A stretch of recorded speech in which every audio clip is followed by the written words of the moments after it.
if she did $1 million, not accounting for adjusting for inflation, $1 million a year, 5% is 50 grand. She's an entrepreneur, right? So she's self-employed. I'm not a tax accountant or anything, but I'm willing to bet that she could probably get that 5% down to maybe 3% or 2.5% if she has a good accountant. But even if it's $50,000 a year over the course of 30 years, connection to TikTok has failed. $1.5 million. Let's try it right? again. So she didn't even pay them back. The 1.7 that they gave her to begin with, which helped her to jumpstart and do what she wanted to do right now. My hot take is that it's actually not a bad idea. I think I heard you talking about people who might be uninformed and may not have like a savvy background and how they might, pardon my French, get kind of screwed on these deals. And I think the same thing applies. Of course, like I said, I'm a professional musician, and I see a lot of people that are savvy and have good attorneys and good people around them to advise them in their deals, and they do really well. And then other people that get really shafted and, become kind of slaves. I think it comes down to... Why does it say Yo Harvard Journal 2? That's not my name on TikTok anymore. For the right person, it can be a really phenomenal shot in the arm that you're not going to regret. And for others, they'll regret it for the rest of their lives. Because it may not be 5% for somebody else. It may end up being 30%. It may be 40%. Correct. Absolutely. You know what I'm saying? Yep. Yeah. Yep. And especially if somebody comes with a second round of money. If they come with a second round of money, hey, you did well, we made our money back, it's 2 years later, let's go ahead and infuse you with another, few $1 million. It's not going to be for the same 5%. Okay, it still failed. Let me try one last thing. It's going to be for more. It's going to be Edit 10, stream 15, details. whatever it could be, but you're No. right. VCs Edit destination. are capitalists. It's a venture capitalist. Disconnect. So we already know they're negotiating. I can't go live on TikTok. I need 1,000 followers. That's probably the problem. We don't really know if you're going to be able to turn this money. Where else are you going to get $1.7 million up front to help you continue to create? How are you running your business now? We're going to be able to kind of give you a better workflow because now you don't have to worry about all the things that you have to do to pay the bills, to try to make this work, to get YouTube AdSense money, blah, blah, blah, blah, blah. Like, it's a really profound argument to be made to a creator. Let me open TikTok and look at it. Got a little bit of desperation, or someone's got a little bit of hunger for fame. It's so everybody has been saying really phenomenal points about emotions, negotiations, lawyering up, understanding, getting your financial IQ higher. All of these things are so important. And I think the big takeaway for many of us is if we know any creators in our families, cousins, nieces, nephews, family, relatives, peers, if we know anybody like that and they're really serious about this content game, number one, you should be telling them to follow me because I'm going to really try to point them in the right direction. But more important to that is that we just at least extend that information. I think you need 1,000 followers. I have financial IQ up. 217. Understanding business. Take some business courses. Get can I just say one last thing, Mark? Yeah. It's really easy to be down on this type of deal, but you have to understand when you're dealing with real money, there's a million ways to flip it, to hide it, to write it off. I think a savvy person is gonna be able to make a deal like this work wonders for them, and they would never regret it. It does come down to... Let me look at settings. Like you said, and that's definitely why people need to follow you. It's easy to be pessimistic, but if you know, this is actually a really good thing for a lot of people in the future. That's my hot take. So, all right. Yeah, and I love this hot take. I'm going to come back to you with a different perspective on this hot take. Message from somebody? Let me see. Because she said, the Marina actually said, let me find it here. This message type isn't supported. I guess I have to look on the This was app. the part where I was just like cringing. Hold on, let me get to it. All right.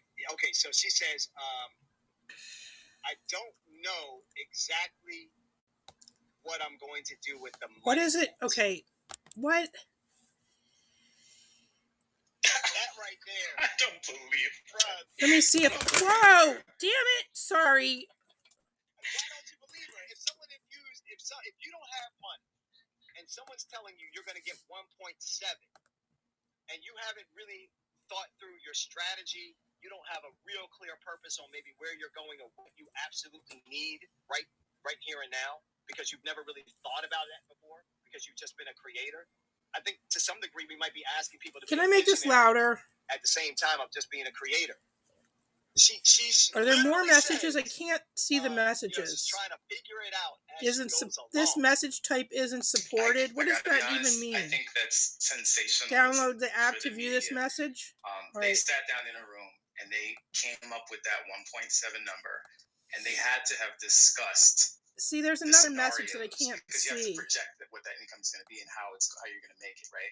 And the VCs aren't going to just give her money. I agree with you. Yeah. No, I agree with you, but I think that's the VC. I don't think that's her.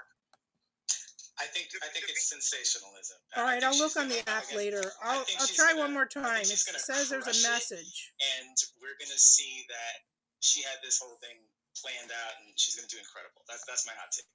Hey, man, I love what if I just click down to try and go down to...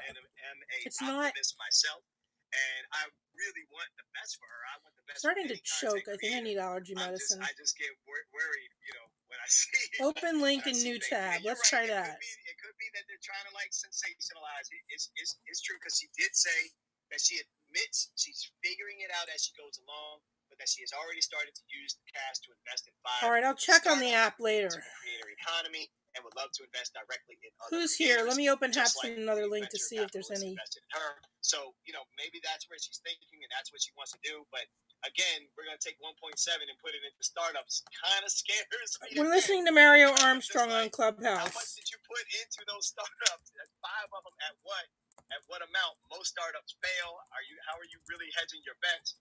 I'm just really kind of concerned about the financial moves. But hey, I'm not her, and I don't want to judge her. I'm just saying that in general, and I think we're saying the same thing, let's make sure that we are financially savvy enough so that if we get these opportunities, that we know how to maximize.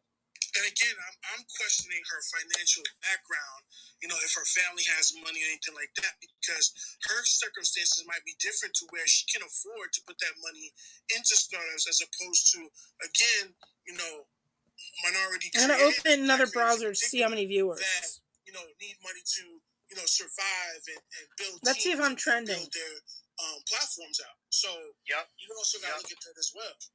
Yeah, you're absolutely right. What's the pedigree? Is there no longer a trending she might list? stand to be able to lose 700,000, and it's not going to be, that big of a deal. Whereas, all right, let me just go to profile. Anybody in our communities, for the most part, that's we're moving our family into a whole other tax bracket. We're taking care of nieces and nephews and cousins. So and where's the volume? Can you hear? He makes a good point. And also maybe think about, when people start talking about money, I don't hear anything. Start talking about big money. We don't know what anybody's debt situation is. Why don't I hear anything? Do I have my sound muted? Let me check. Is like. So there's so many factors that we are in the dark about. So we are doing a lot of speculation, and that's okay. Not muted, so why don't I hear it? Anybody's free to speculate all they want. I don't like muted, so why don't I hear it? Unless there's something that is the only viewer me? Yeah, and I think the value of the speculation is just making sure that we're having these conversations so that we're staying sharp and we're getting the information out to others and to ourselves to make sure that we know these things are happening. So I have to blow my nose. I'm going to mute you for 1 second. Our conversation.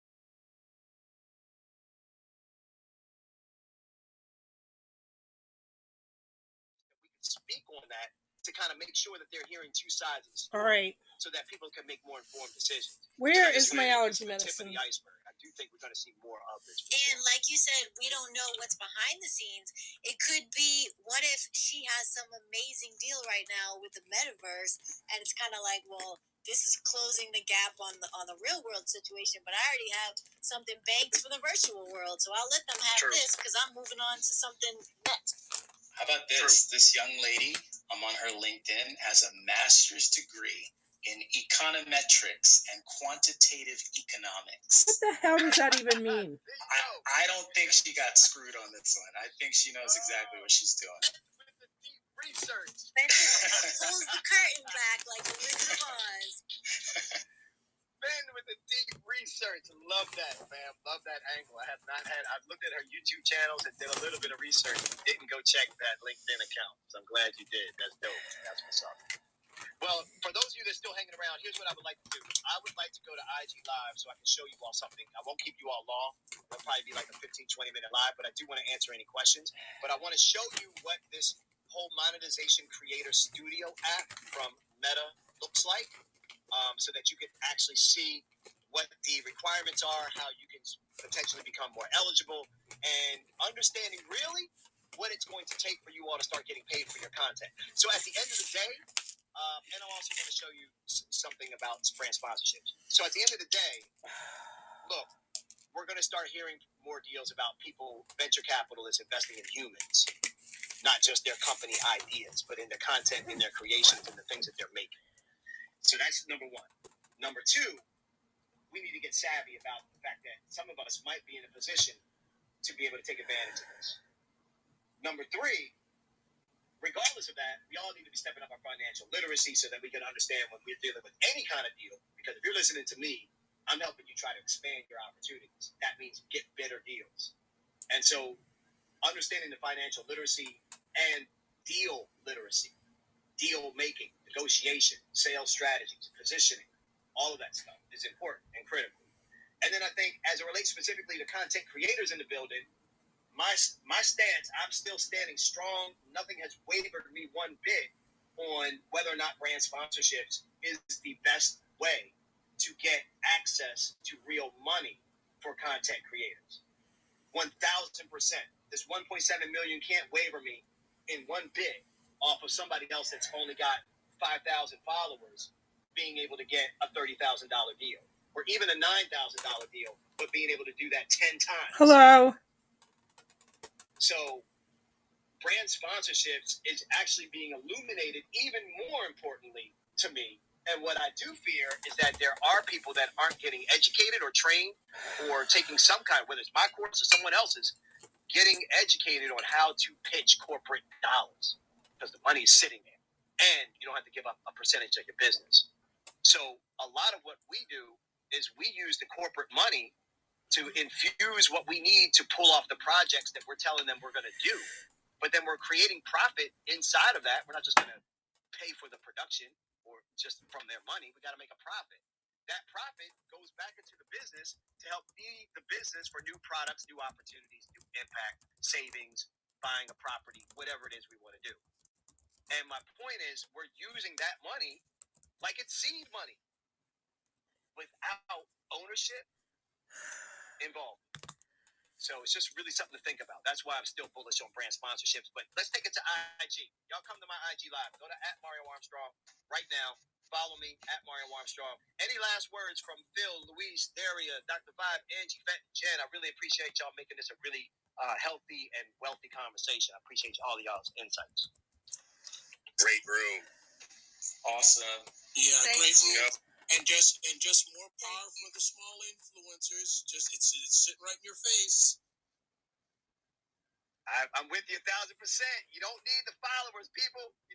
You don't need them like you think you do. Anyway, all right, follow me on Instagram because I'm going to go live, and I don't know how, if you're going to get the notification, because I don't own Instagram, so I can't control that. So I'm going to take it to IG. If you're part of my text community, I'm going to send you a text real quick letting you know that I'm going to do that as well. If you're not part of my text community and you want to get the notifications when I am going live on different places and different platforms or appearing on other people's shows or today's show or any of that stuff, then you want to make sure that you type in Clubhouse and text that to 917-810-2347. 917-810-2347. If you don't have a way to write that down, hit my avatar, tap on my face in this Clubhouse room, tap on my face, go to the bottom of my bio, and you will see it at the bottom of my bio. You can just screenshot it and pop in just for the text crew, for the text club. All right, y'all. This is Never Settle Movement. I'm going to jump to IG Live. Let's do it. Peace. Peace out, Mario. I'll see you. I'll see you in 1 second on Instagram. All right.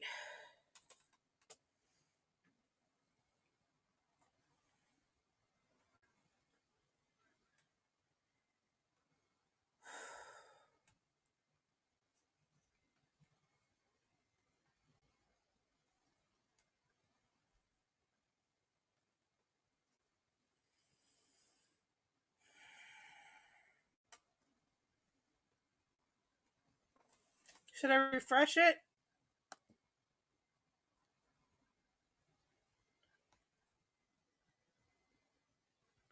Someone got their at-home testing kit from the government already. Oh, it says go to work. Ha ha.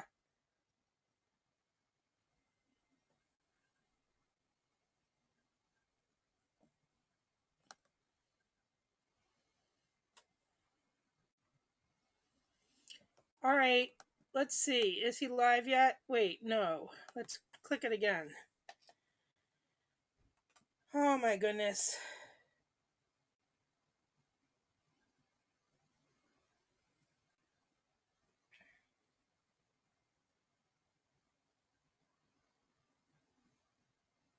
I should go to my Twitter and share my stream. Since it won't stream to my other Twitter for some reason.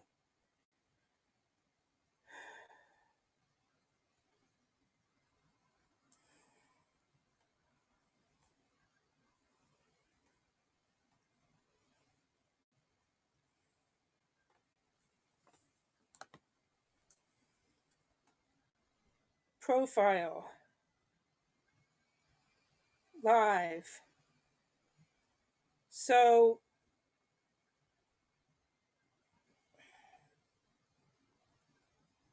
which account am I on that I just liked my own? Wait.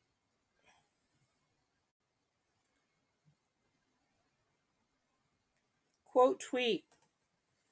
Refresh Instagram to see when he goes live. Not live yet. Listen to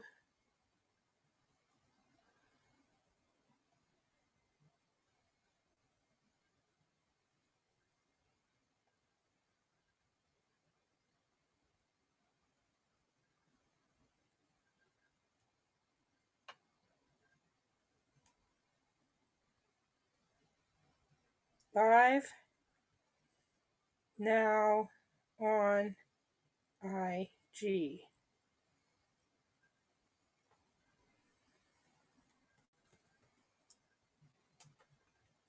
Tweet. Now, how do I go to the other one? I'm going to go to my other account. 3 notifications. Newly crowned Canadian champions and 2022 Olympians Kirsten Moore Towers and Michael Marinaro are joining the Stars on Ice tour. Alongside Piper Gillis and Paul Poirier and many more Canadian superstars, they'll be touring Canada this spring. Piper Gillis, Paul Poirier,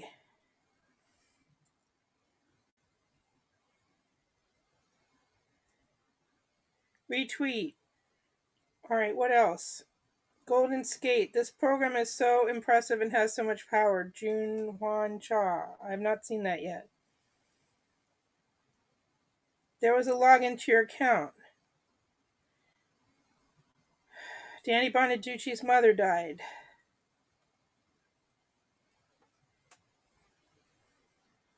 at age 97.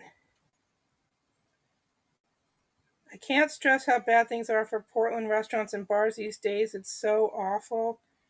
Rest in peace to one of the best there ever was. Which one? Clyde Commons has closed.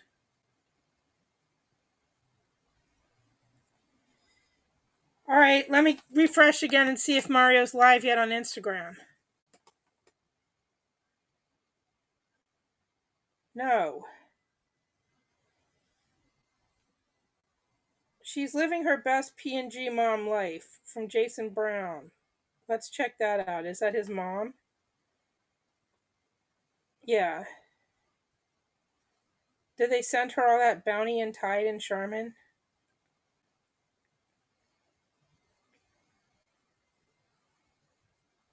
Swiffer?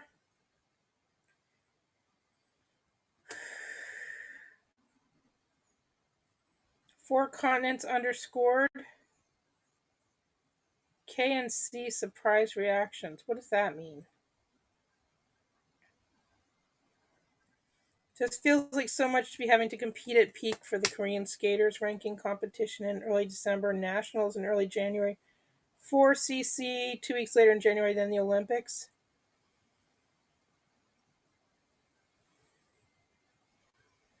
Nationals 4cc Olympics, a ranking competition.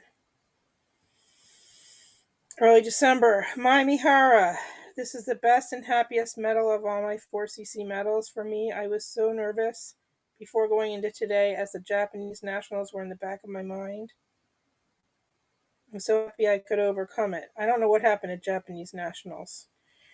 All right, recent tweets. Tsunami advisory. When is that from? Is that from today? No, that's from a week ago.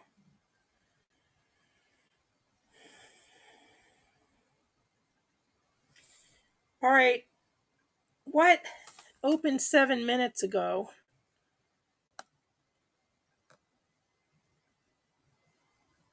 All right, Mario, I don't see you on Instagram Live.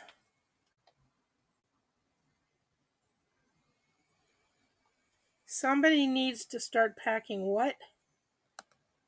Some boxes. Your address is about to change. Better days are coming. Where is Mario Armstrong, and why am I not seeing him live? Mario. He said he was going live on Instagram. Mario Armstrong.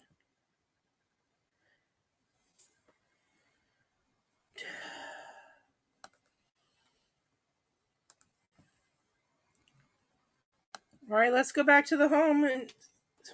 Okay, wait. I don't see you. I'm looking.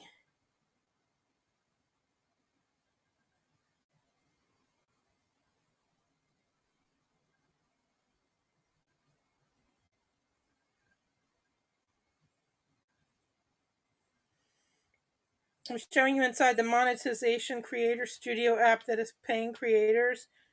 Mario Armstrong on IG. Stop by if this is helpful. Today at 6 minutes ago. I don't freaking see him live. Why not?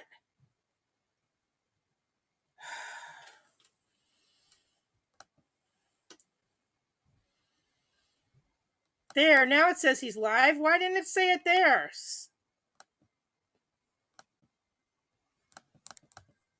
I'm clicking play and nothing is happening. Hello? Wolf wants to know how yelling at the computer is helping anything. It probably isn't. How do I click play and nothing happens. Is it because I'm live? Is it not going to let me play it if I'm live on my computer at the same time? Let's try one more time. There. Tight. Trying to get something straight here. The lights are in my eyes. All right, so here's the deal. I want to break down. Did you all see this title? I want to break this whole thing down. VC pays $1.7 million to a YouTuber. That's the main thing. Yeah, it was crazy, Jen. I couldn't get on. It was like locking me up for some reason. So I'm glad I'm here. Hit the share button if you know somebody should be here. I'm about How do to I break share down. it? Oh, I'm about to break down exactly the whole thing about this Monetization Creator Studio app that is out by Meta, by Facebook. And I'm going to show you. It's not letting me share it. I'm going to show you the behind the scenes. Hello? Jeez, wait. Is it because I'm live that it's not working? Hello? I'm gonna close one of my... Okay. I'm gonna refresh it again.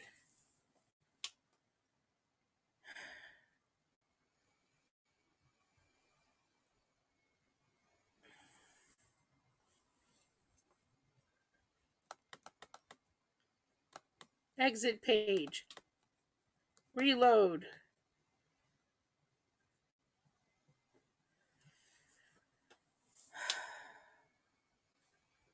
Tap to play. Period. End of story. 60K, 2021, done. That's it. For the entire year. The entire year. And what I'm trying to tell you is this is absurd to get that many views. This is absurd to get this little income from it. All right, are we back? Instagram just did something to me. They don't like me showing this. They don't want me to show this because what I'm about to do is show you the behind the scenes on what it takes for you to actually create some serious monetization, because a lot of people have it twisted right now. They think YouTubers out here, because there's a deal that just went out that showed that a venture capitalist paid $1.7 million to a YouTuber from a VC. And what I'm saying is the VCs are going to start investing more and more into human potential. And they're going to start investing more and more into creators. But what I'm saying to you as a creator that is here fighting for other creators, my job, Mario Armstrong, for those of you that don't know me, 2-time Emmy Award winner for our own programs that we created ourselves, that we built, okay? NBC Today Show contributor, went broke with my wife pursuing our business, came out winning 2 Emmys, and now we teach other people how to build businesses. We have 2 companies, Never Settle Productions, Mario Armstrong Media. I have sold over $4 million in brand sponsorship deals. Real facts. Real facts. Hold on. Just to kind of, let me show a little bit of P&L action. Speaking engagements, special projects, television income, write-off, web show. Okay, total income, 2.5.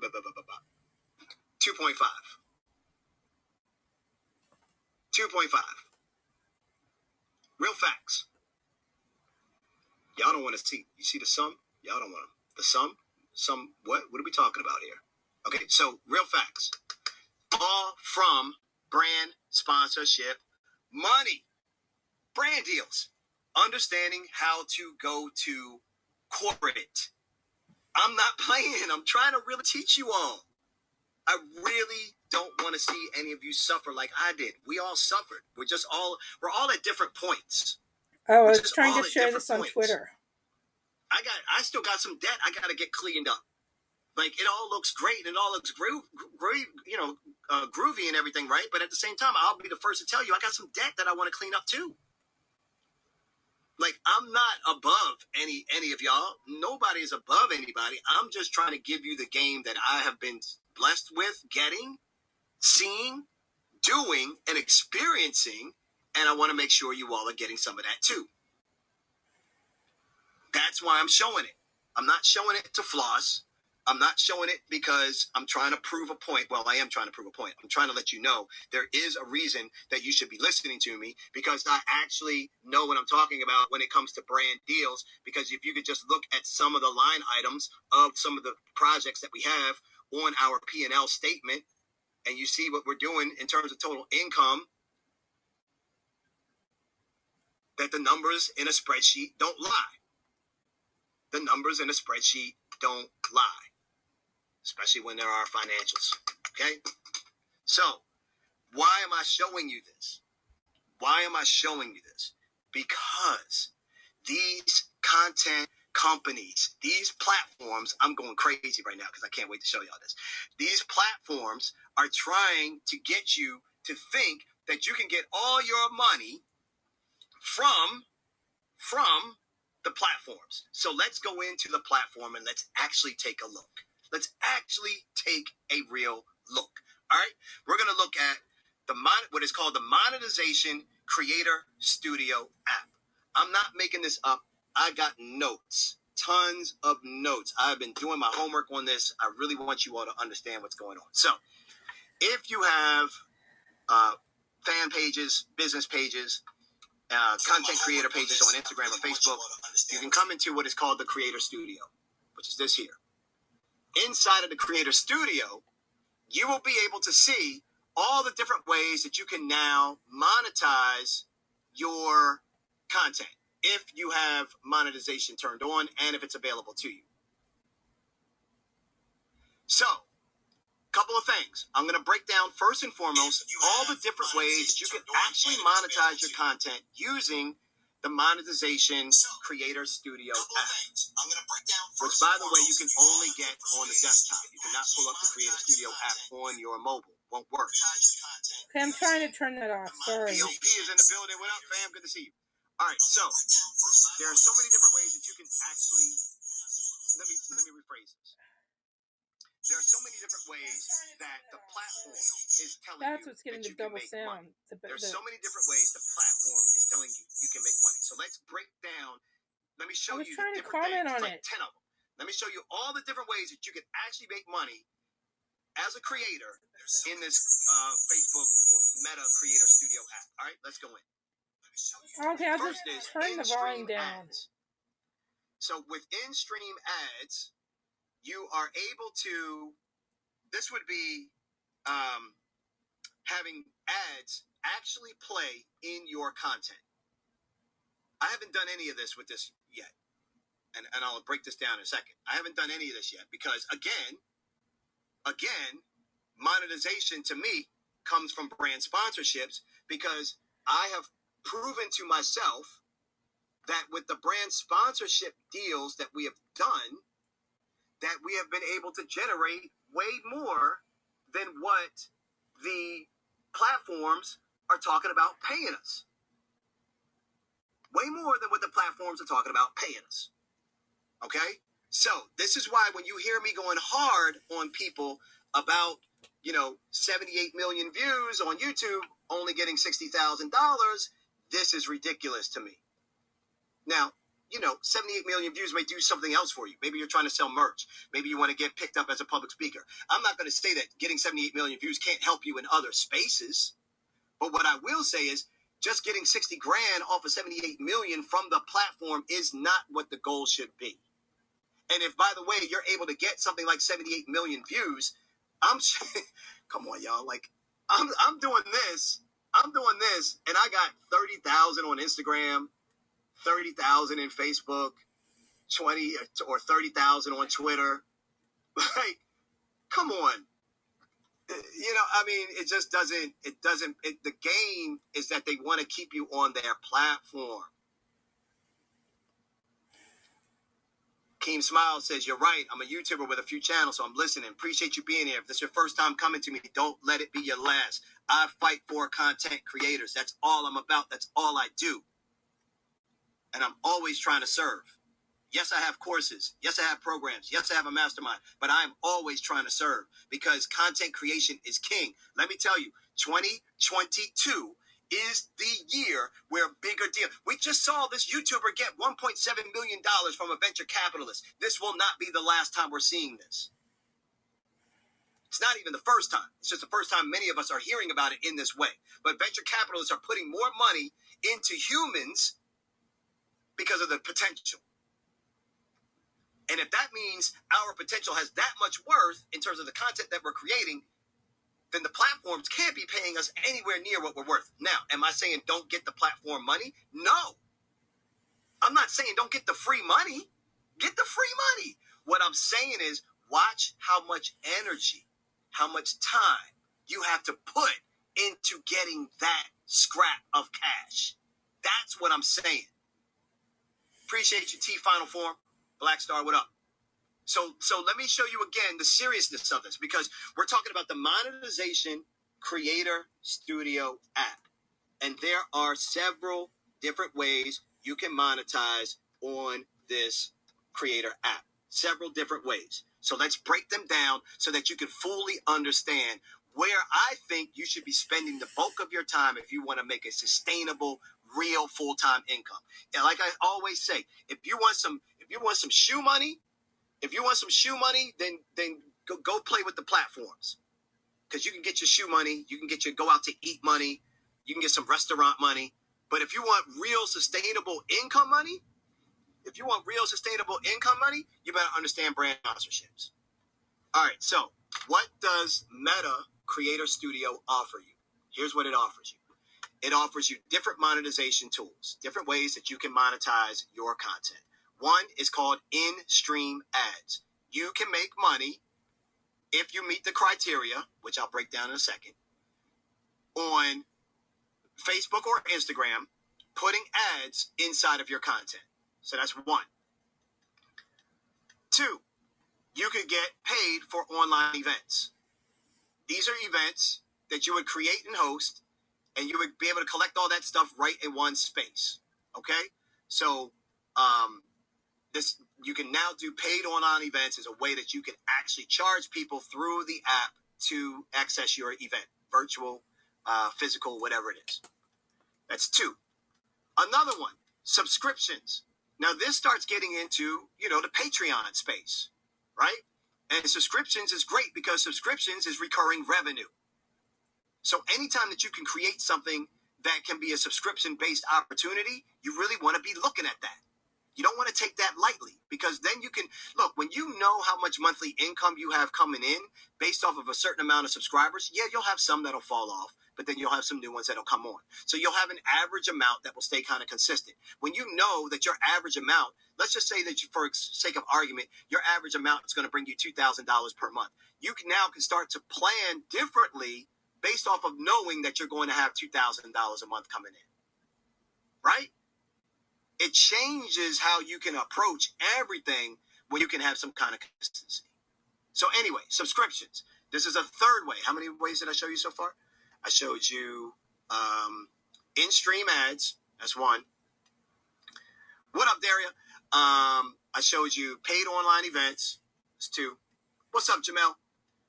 Now we're talking about subscriptions. And then there's called the Brand Collabs Manager. Now, I should also mention so Brands Collab Manager. Now, this is where you can earn money from paid partnerships with brands.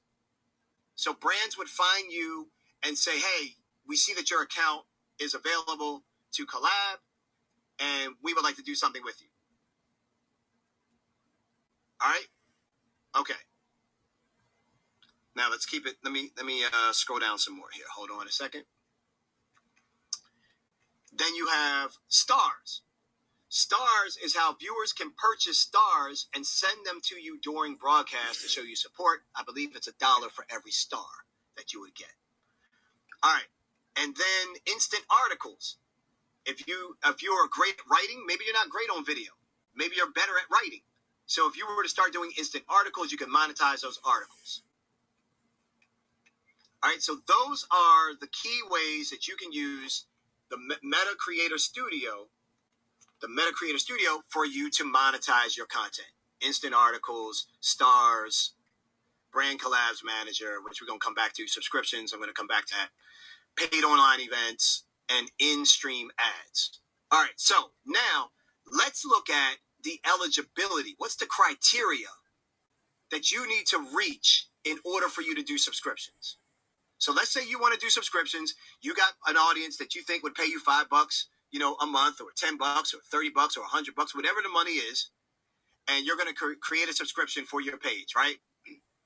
And you're going to choose a monthly price, and then you're going to offer the benefits that you think are worthwhile. In order to be even eligible for that, you got to have 10,000 followers, or you got to have 250 returning viewers,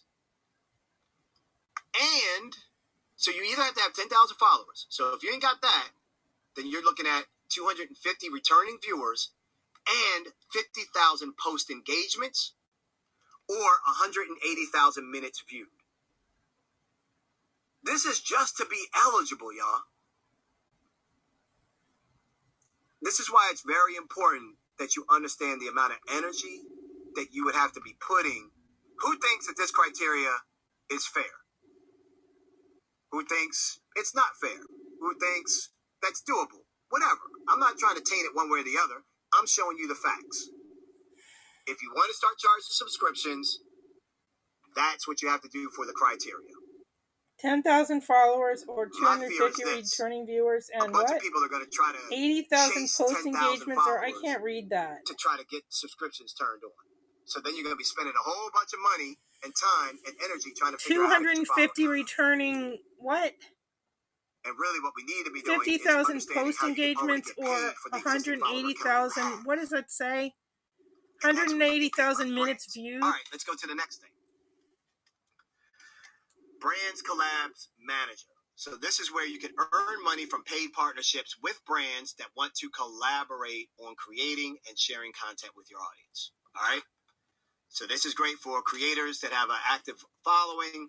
If you do original photos or original video, right? And if you don't do stuff that's too risky, brands might get down with you. What up, Van? Good to see you in the building, fam. Look at the criteria that's necessary in order for you to be able to potentially earn money from paid partnerships. This isn't guaranteed. The brand has to still find you or still want to collab with you. But it's just the eligibility for you to be in. For you to be in, it's 1,000 followers. That's a minimum.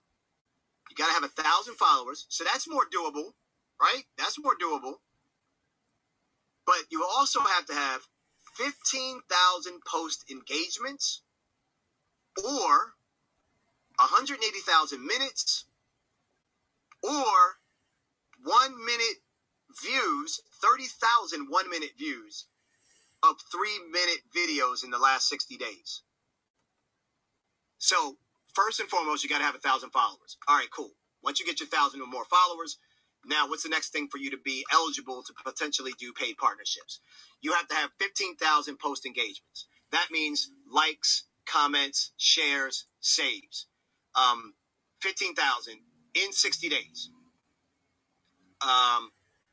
Or you have to have 180,000 minutes viewed in the last 60 days.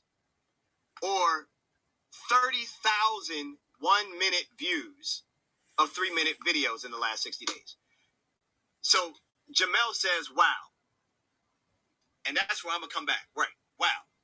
Got my Crenshaw tie-dye. Got the Crenshaw tie-dye. Shout out to Nipsey.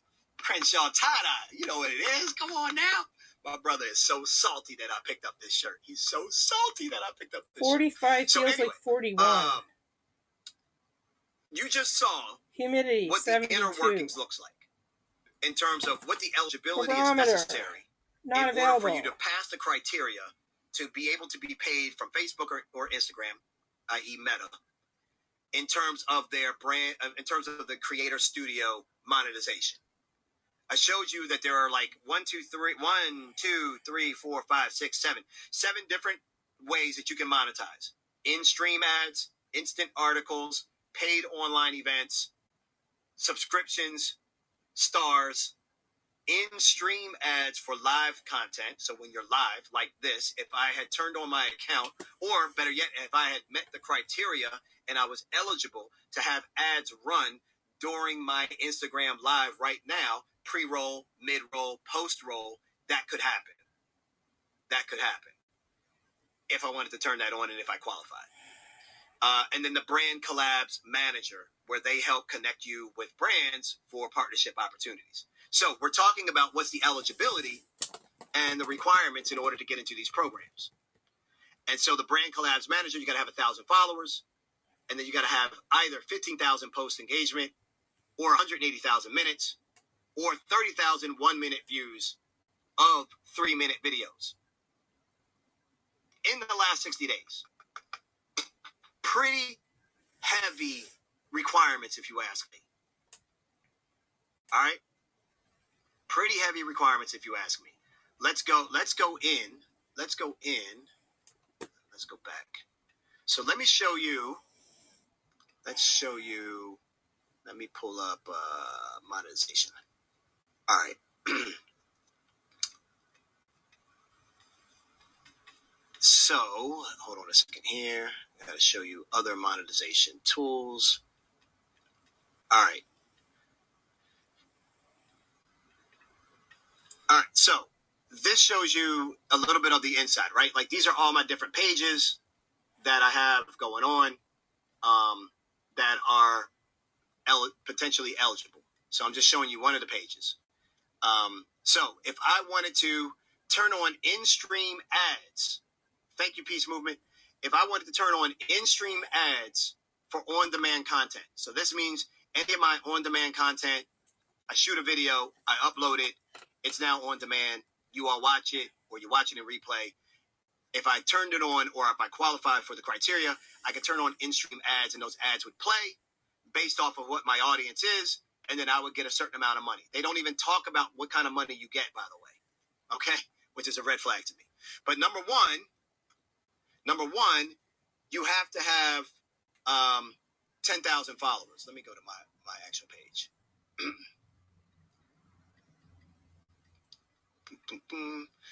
Okay, so number one, you got to have 10,000 followers. Okay, so my page meets that criteria. So I already have over 10,000 followers. So I meet that. But if you don't have over 10,000, you can't even access this potential money. Second, in the last 60 days, you needed a total of 600,000. Y'all listen to this to me. Please share this shit out. Sorry, I'm getting animated. Because this is ridiculous, y'all. This is ridiculous to me. In the last 60 days, you needed a total of 600,000 on demand, live, and previously live minutes viewed. Basically, any of your content in the last 60 days, in order to qualify to get in-stream ads so that I could get some money from ads that would play inside of my videos, I not only have to have 10,000 followers, I also have to have a certain amount of minutes in the last 60 days. Those certain amount of minutes is 600,000. How many minutes in an hour, y'all? How many minutes are in an hour? Put it in the comments. 60.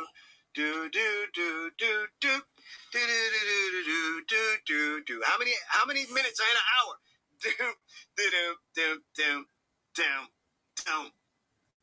60, Dr. Vibe says. How many minutes in an hour? Chef Amira, 60. What up, Chef Amira? Good to see you. Good to see you in the building. People right there. 60 minutes in an hour.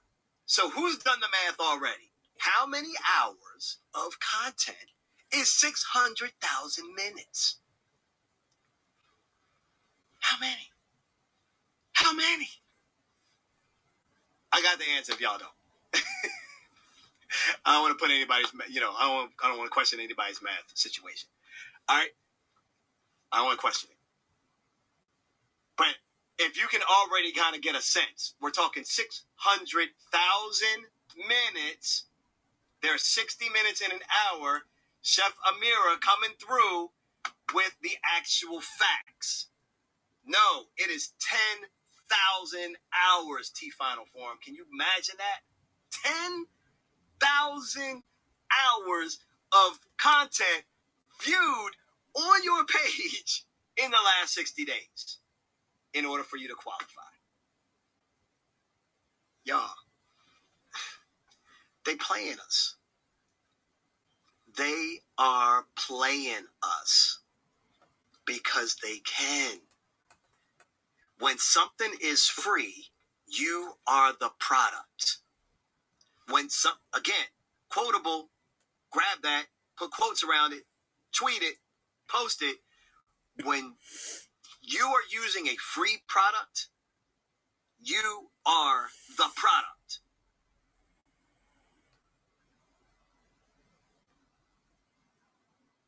When you are using a free product, you are the product.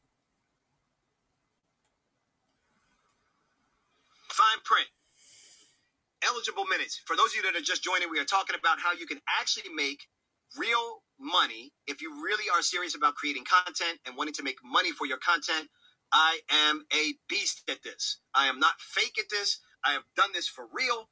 I have Emmys as proof of our own productions that we've done. I've gone broke with my wife pursuing our dream. We've bounced back. I even showed some of the actual our P&L statement and showed you some of the things that we have in our actual financials, and so that you could see I'm actually doing content related, creator related stuff. Special projects is like our podcast and other things in here. And that we actually are really qualified at talking about what it takes to make these things work and the type of income that you can generate if you know how to get brand sponsorship deals. I'm not going to say this is the highest you can get. I'm not going to say this is the lowest you can get. I'm going to say this is our personal experience of us actually selling brand sponsorships, and I've sold over $4 million worth of brand deals. And I'm not special. I'm not. None of my students are special. Well, we're all special. We're all special. But I'm saying I'm not special in that this is a one-time case scenario situation.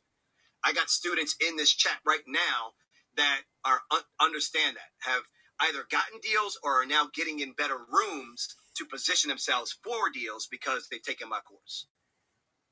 So I'm only talking to serious content creators.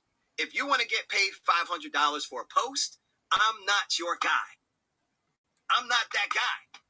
If you want to get $500, $250 for every time you're doing a post, that's not me. Join somebody else's program.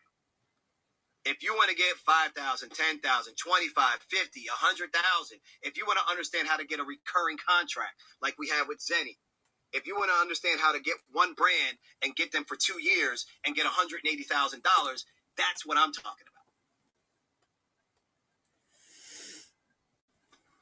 Numbers don't lie. Spreadsheets don't lie.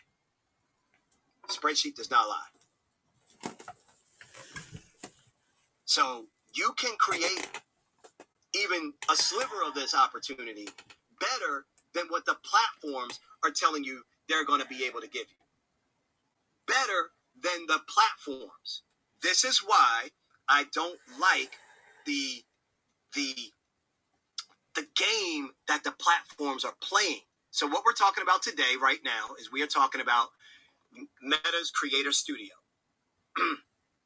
Meta's Creator Studio is getting a lot of attention because this is a way for creators to monetize their content, whether that's Facebook or Instagram.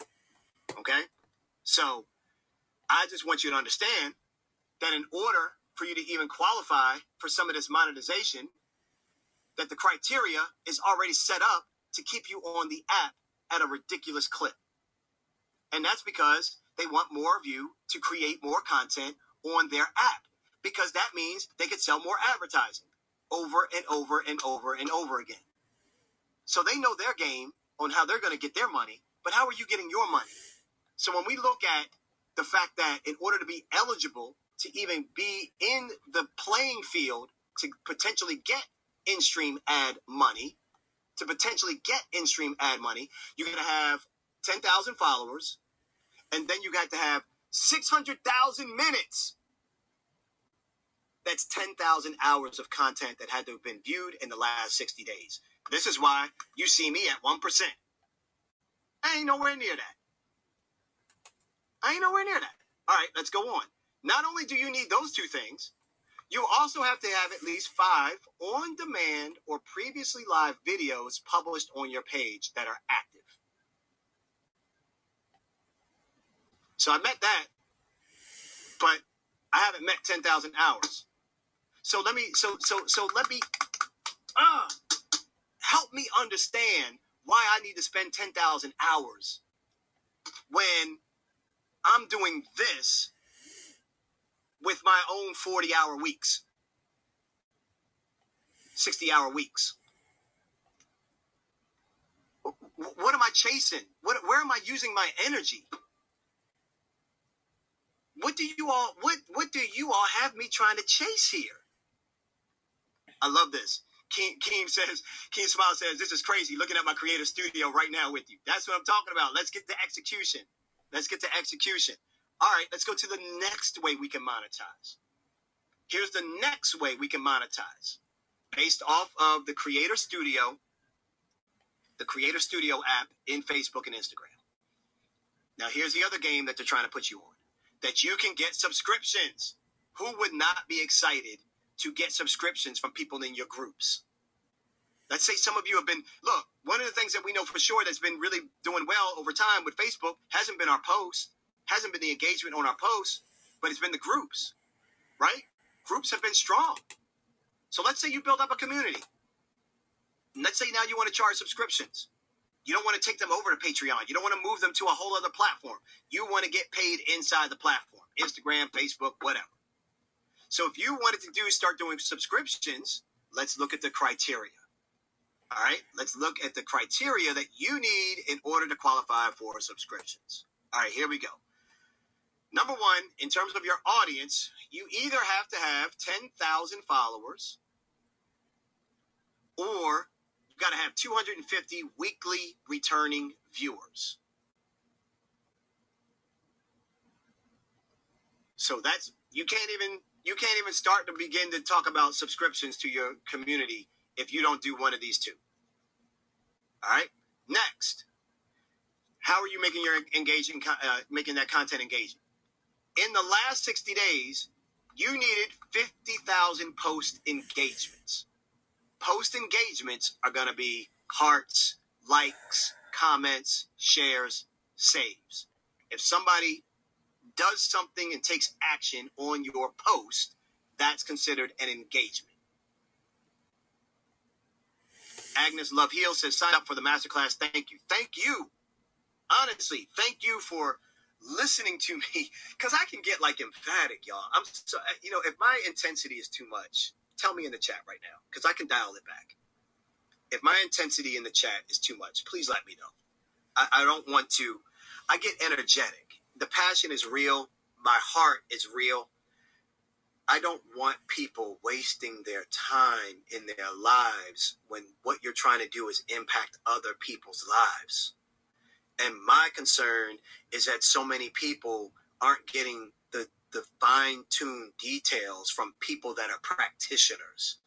I didn't create a course and then tell people I've made my money off of courses. I created a course about brand sponsorship because I've made my money off of brand sponsorships. There's a complete difference in that. A major difference in that. I'm not getting rich off of my course. I'm getting rich off of understanding how to sell brand sponsorships, which is what I teach in my course. Is it a line item to the business? You're damn right. It's a line item. Is it the only one? No, I just showed you several different line items. I just showed you several. I mean, I haven't even showed you all of them, but that's, SMTs, radio income.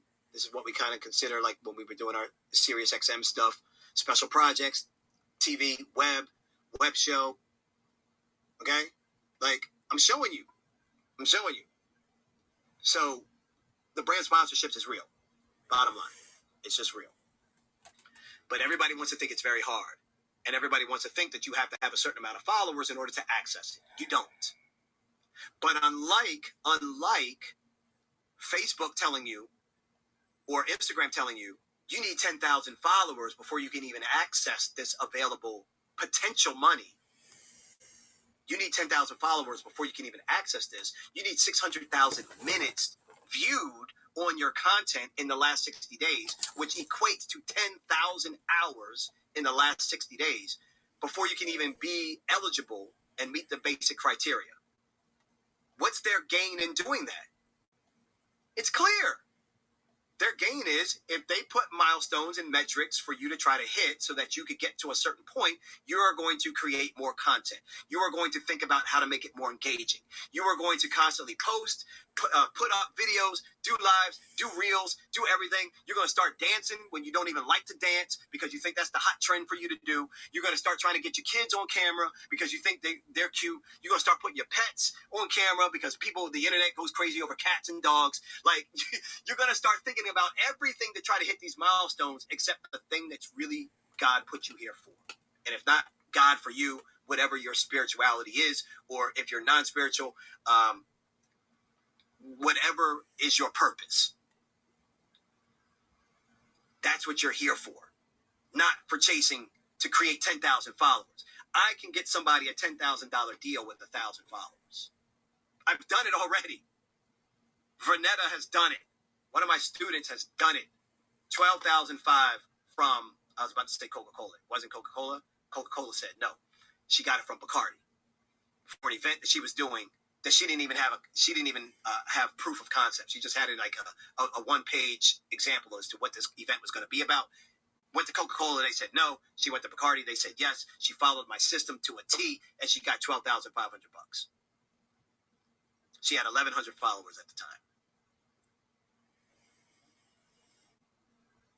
Some of you don't even need to have that kind. Some of you just want to be able to have the impact that you want to have and be paid because you deserve to be paid for the impact that you're trying to have.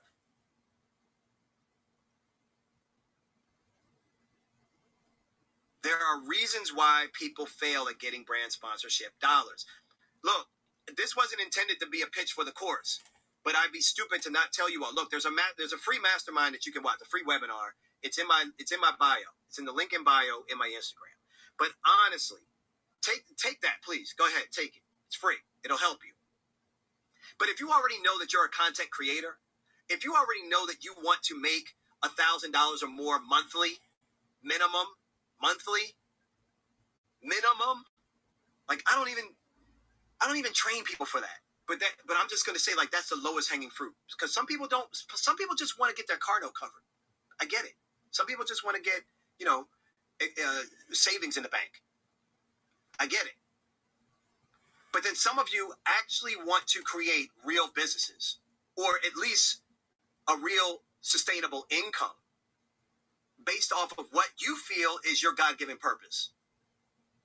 And when you know who you're fighting for, the worst thing for a talented person, in my opinion, the hardest thing for a talented person, in my opinion, is to know who they are fighting for, but can't serve them, or can't serve them to the degree of their potential, or they can't serve them to the degree of their vision. Because you were given the vision. It'd be different if you fell into it. It'd be different if you were like, I never intended to have this kind of reach. I never intended to have this kind of impact. It'd be different if you fell into it. It's a much different thing if you know what you're capable of doing and you believe that you have this capability inside of you, but you don't have the people, the resources, the networks, the pedigree, the background, the education. But you know that you got work ethic. You know that you got willingness. You know that you can be committed. You know that you're willing to try. You know that you're willing to be coachable, to be mentored. But you're like, from who? And how do I make sure, like, my investment is like the best possible investment I can make? That's a tough position for a human to be in. It's a painful position. Because you just get frustrated and you feel like, why is this so damn hard?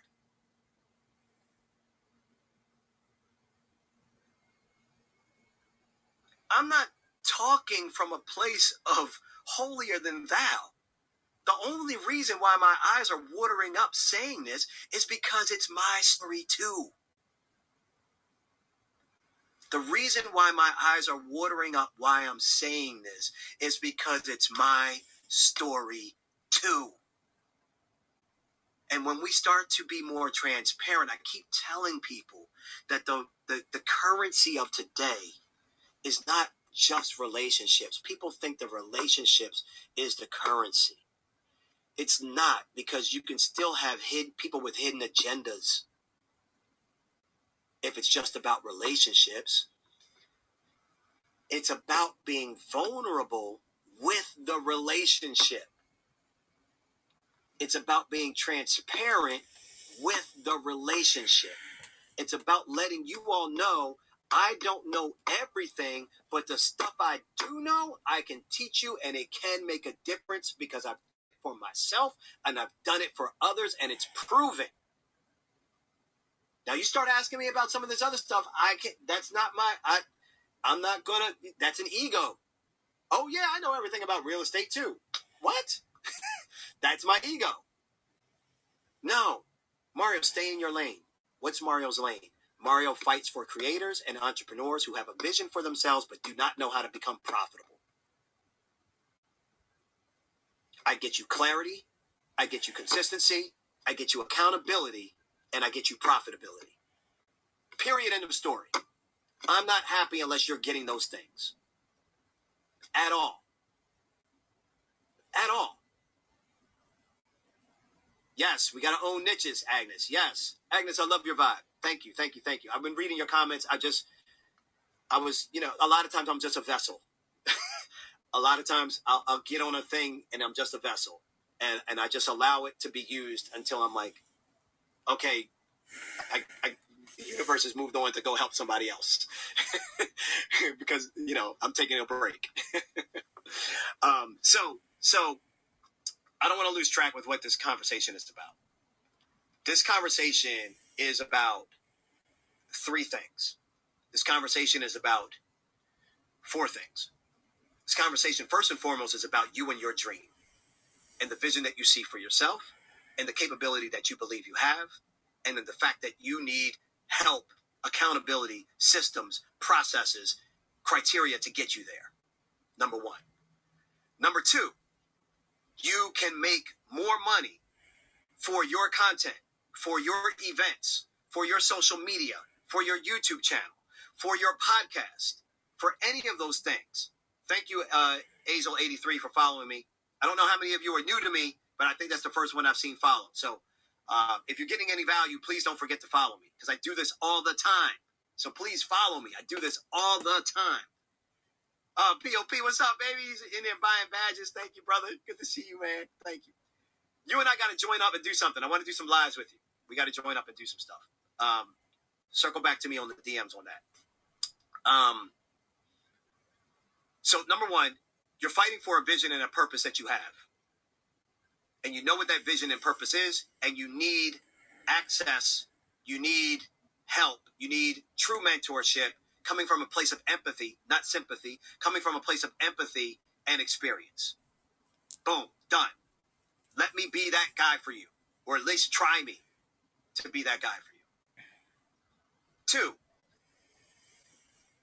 you can get the best opportunity for your content or your events or programming, anything that you're making, your masterminds, your groups, your subscriptions.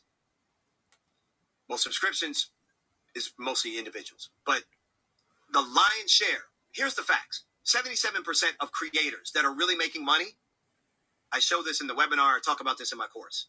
77% of the creators that are really making money say that they get 3x their income from brand deals over anything else, over their merch, over their this, over their that, over what the platform pays them. They get 3 times the amount of any money coming in when they do a brand deal.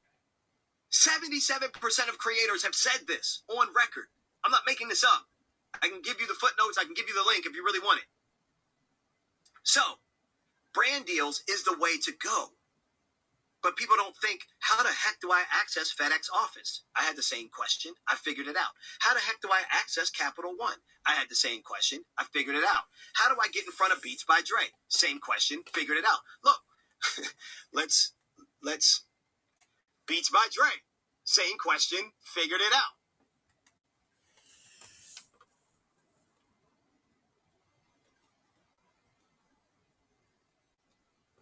Okay? I'm not lying over here. I don't have to fake this. I am really trying to reach out to somebody or a few of you in here to really understand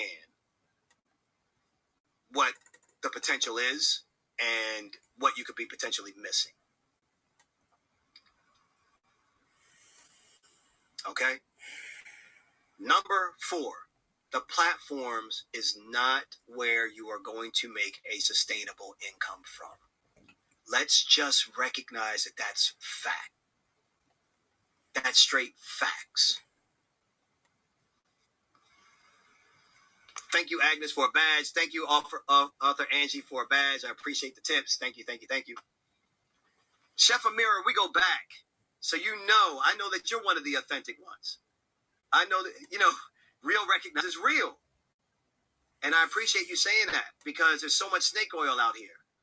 And I'm really worried because there are so many talented people that have less than 2,000 followers that could be getting some real money for their following that they have, and they don't even think that they're capable.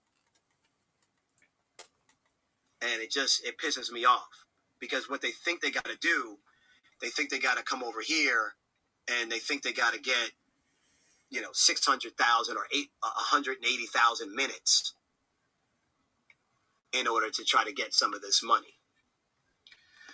All right, let's move on really quickly here. in-stream ads. I think this is great, by the way. I don't think any of this is not great. I'll be the first to tell you that I do a lot of reels on my account. I do a lot of reels on my account because Instagram is rewarding people for more reels. Why? Because they said they want more video. Okay, what else are they doing? They are also giving us money for the amount of views that we get to our reels. They are giving us money for the amount of views that we get to our reels.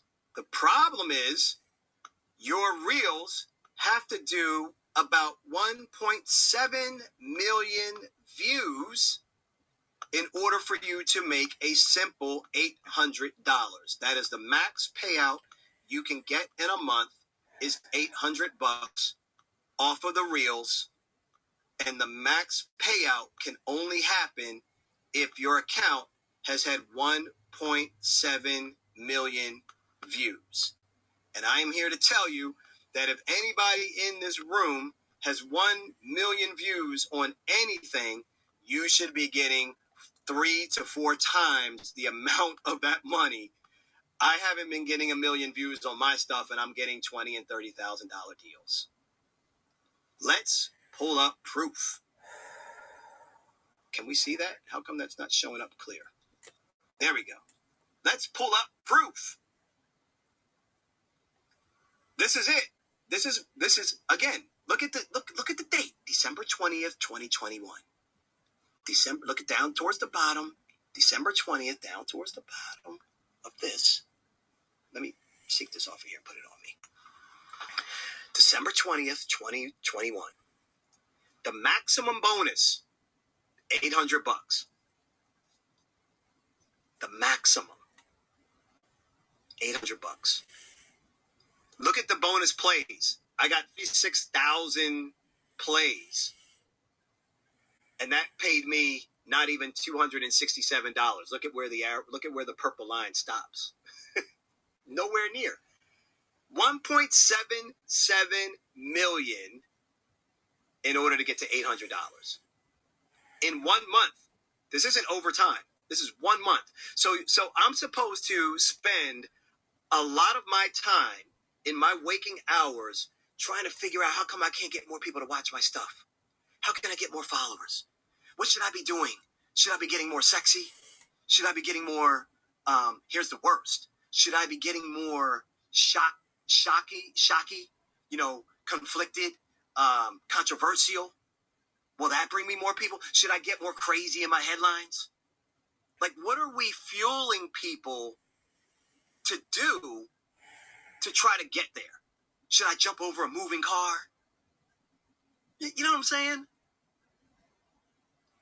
Like, fam, the product is free. What's your expectation? The product is free. You didn't pay for it. What's your expectation? Let's check our expectations. We didn't pay for it. It's free. Who's the product then? We are.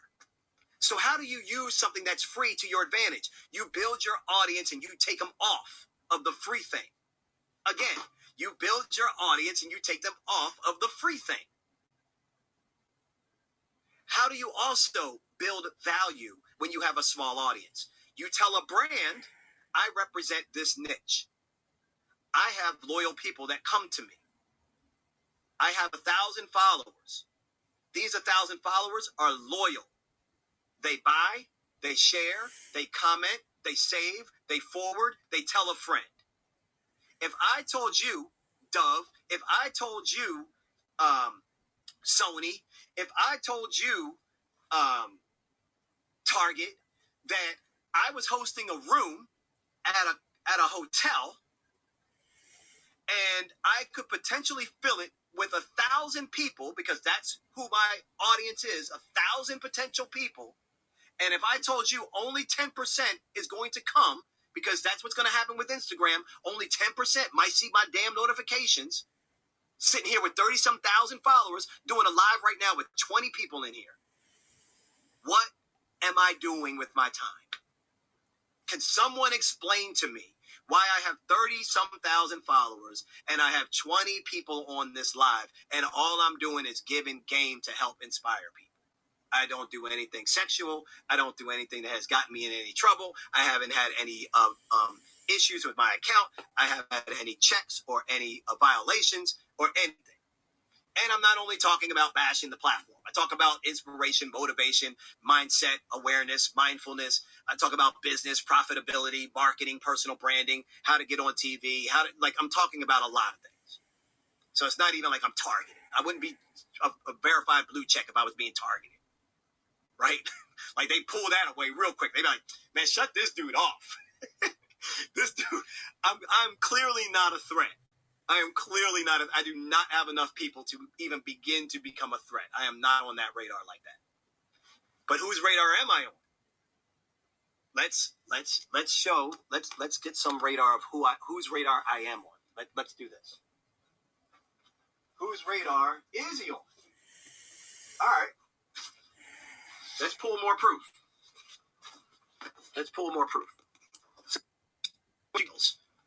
So look, let me be the first to tell you. Let me show you one of the payouts. Hold on a second. Let me be the first to tell you. I will take this check. I will take this check all day. I'll take it. Facebook sent him $123.70. I'll take it. For what? Again, that can buy me some shoes. That can help me take my wife out to dinner. You understand what I'm saying? like I'll take it. I'll take it. But I'm not going to try to rack my brain, my time, and my energy to try to get to 1.7 million views to just make $800. There's a difference in the clarity of your purpose. When you don't have purpose, you don't know what you're fighting for. When you don't know what you're fighting for, you just go throughout your day any old way. The day happens to you. You don't happen to the day. Bottom line, it wasn't until I got very clear as to what my purpose is that I actually got control over my day. And even having purpose can still not completely protect you from controlling your day, because most people wake up reacting to something else. Most people wake up reacting to an email. Most people wake up reacting to a post. Most people wake up and react. You can't, no one gets to dictate the destiny of my day. That can happen later. Someone can try to throw it off later. But damn, when I wake up, let me at least have control over that. I should at least be able to control the start of my damn day. So when I'm talking about these deals and how it can be made, I'm telling you the platforms is not where it's at. It's not where it's at. All right, so let me bounce off of this for a second. Stop sharing it. So DJ Face, my brother's in the building. What up, homie? He's been killing it on Twitch lately. I'll make sure you follow my brother, DJ Face Music, in here. Get some of them music vibes. And tip him. He's still a DJ that can't DJ at places consistently. It's not happening. Omarion, Omicron, Decepticon, like, you got if you're listening to him and he's playing music, and that goes for any artist. You know, it's just fitting that I'm talking about content creation. But what we're really talking about are artists. I'm an artist. I inspire. I help you get content that's going to help you make solid decisions based off of our losses and based off of things that I've given advice to other people that they've implemented that I've seen work for them and I've seen work for me.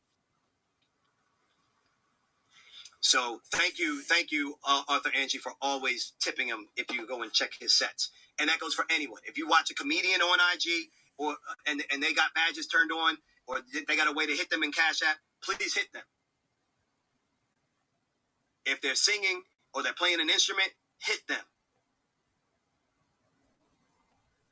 But this is why, as creators, we have to understand that we have more control than we think we have. And we are allowing too many other things to dictate our income opportunities. So when I'm breaking this whole thing down and I'm showing you the craziness that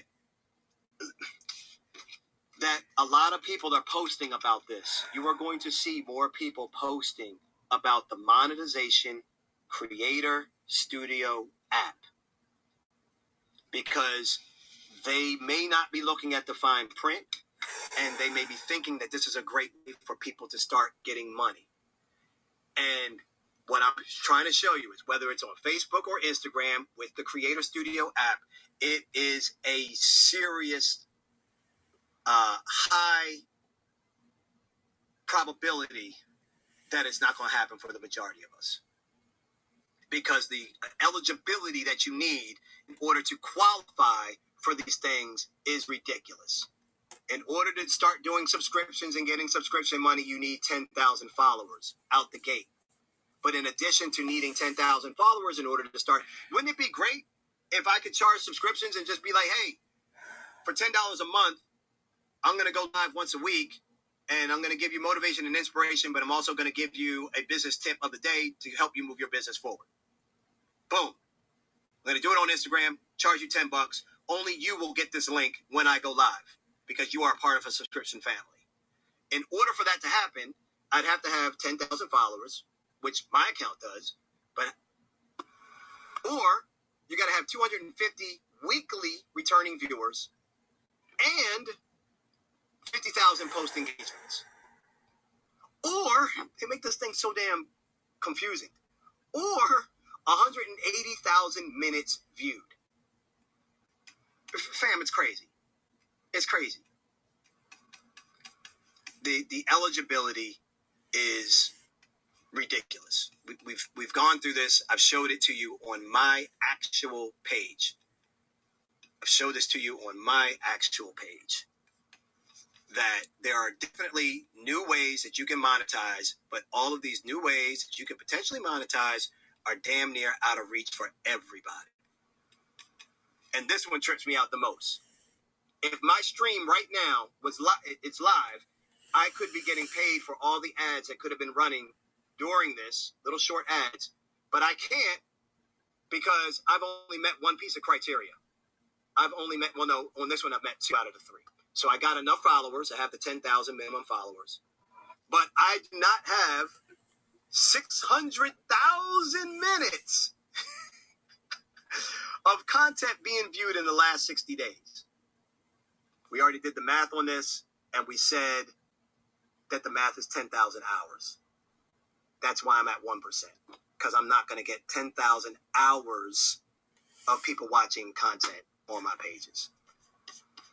But I do have at least 5 on demand sitting up there, so I qualify for that.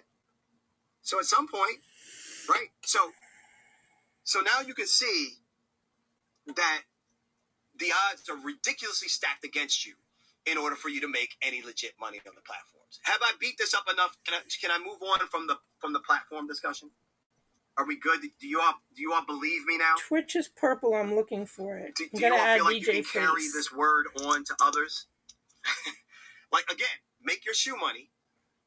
Make your shoe money. I remember my biggest check so far from Facebook was like $400. I was ecstatic. I was like, oh, this is cool. This is $400? Oh, this is cool.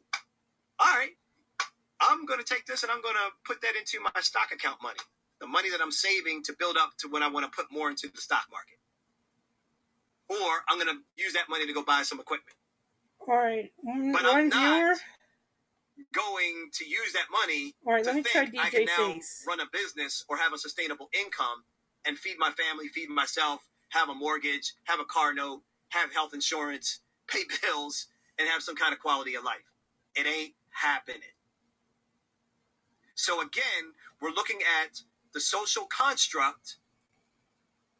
We're looking at the social construct of a platform trying to create a goal for you to reach, and that goal requires you to make a shitload of content.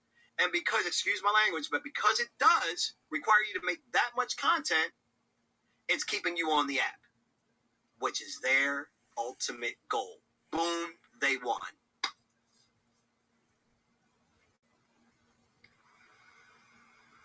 We got it all confused. 22 we followers. Thought this free thing was supposed to hook us up because other people are blowing up, because other people are happening. I know DJ people that Face. aren't even on social media making real money because they Music. don't need social media to make money. All right. Social media should be used as an asset for you to market your services, All right, market I'll your fix dream, it. It's DJ Face try to Music. help you collaborate and find others to connect with, to make the world smaller, to create new opportunities. But it's not, the platform itself is not where you're going to get your money.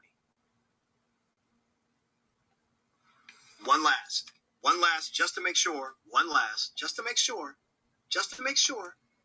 Correction. DJ Face 78 Music on million Twitch. views on YouTube. Who? He has 78 million in views? one calendar year, 2021.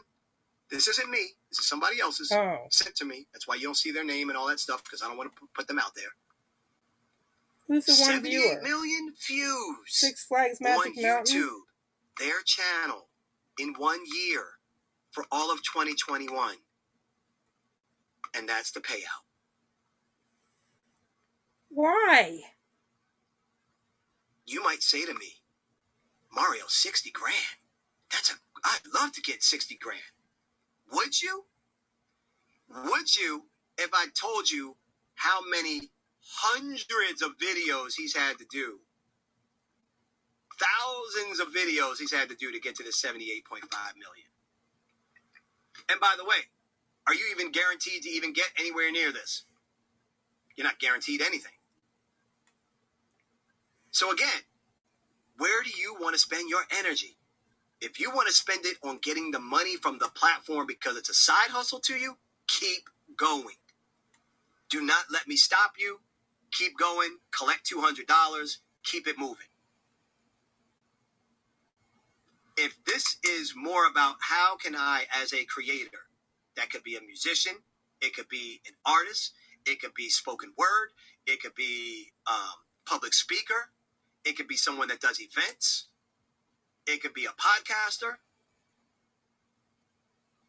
If that is what you want to do and you want to create and you want to be paid for creating, you have to understand you're only going to get pennies from the platforms. So what does that mean? That means you have to actually figure out other ways to monetize your art. So what does that mean? That means you have to get clear about what it is you want to put out there. Well, how do I do that? Well, you don't do that by just thinking of different products you want to put out there. First thing people will say to me, oh, I want to do this. I want to launch a book. Oh, I want to launch a mastermind. Oh, I want to launch coaching sessions. Oh, I want to be a public speaker. Shut all that down. Shut all that down. Why? Why? Why? Why? Why? Why? Why? Why? That's the real question. Because the reason you want to know why is because it brings you back to your purpose. When you understand, I can tell you unequivocally, tell me what's your purpose? Here's the answer, here's the question to ask yourself. When you're like, I don't know my purpose. Yes, you already have it within you. You've just been ignoring the damn thing. So let me help you understand this. If you don't know, or you think like, is that my purpose? I'm not too sure, blah, blah, blah. The one simple question I keep trying to tell every time I go live that you all need to ask yourself, write this down. And then when you use it and quote it and tell other people, please tell them you got it from me. Who are you fighting for? Period. End of story. Let me let you sit on that for a second while I get a water break. What I want you to do in the chat. Oh yeah. Why? Why? Why, Mike? Why? Why? Why? Why? Good catch. Good catch, Mike. There's a reason. There's a reason Simon Sinek's book's up there. There's a reason. All right, I want you all to write in here. Oh, Trinity Scribes is in the building. Jesus, man, this is when it gets on steroids. This is when I start getting more fuel. Because when you get somebody like Trinity Scribes, who is a wordsmith player at the highest boss level, coming in here taking notes for you all, it's insane. Because now we go into masterclass sessions for free. Because now we're starting to go into masterclass movement right now. And we already were in masterclass. Now we're in second gear masterclass. This isn't even the fifth gear. We're in second gear masterclass now. Now that she showed up, we're in second gear. Who are you fighting for? Put that in the chat. I'm going to grab some water. I'm going to give you 2 minutes. I'm going to grab some water. And I want to read who you are fighting for. Because it is guaranteed that if you don't know why you're waking your butt up every single day, you won't wake it up as fast. You won't stay as long. You won't be as strong. You will lose your resiliency quick. You will waver throughout your day, and it will control you. But if you know who you are fighting for, you have a root. You have a center. You have where you come back to when things are tough. You get reminded, it's bigger than me. So who are you fighting for? Put that in the chat right now. Let me pin Trinity Scribes. Pin that, and pin that. Rolling in the building. What up, fam? What up? You know what it is, man. Man, I was trying to take a quick break, but when a baller like Roland jumps in, you gotta ask him to pop up. Yo, what up? I know you're watching your football. I won't keep you long. No, actually, I'm flipping. I'm going through. I was going through, and I'm about to watch this. The screener of this 4-part docuseries that Camu Bell did on Bill. I'm in it, so I haven't seen it. That sounds incredible. But hey, look, real quick. The Black Star Network has launched, y'all. It has launched. It's happening. It's going down.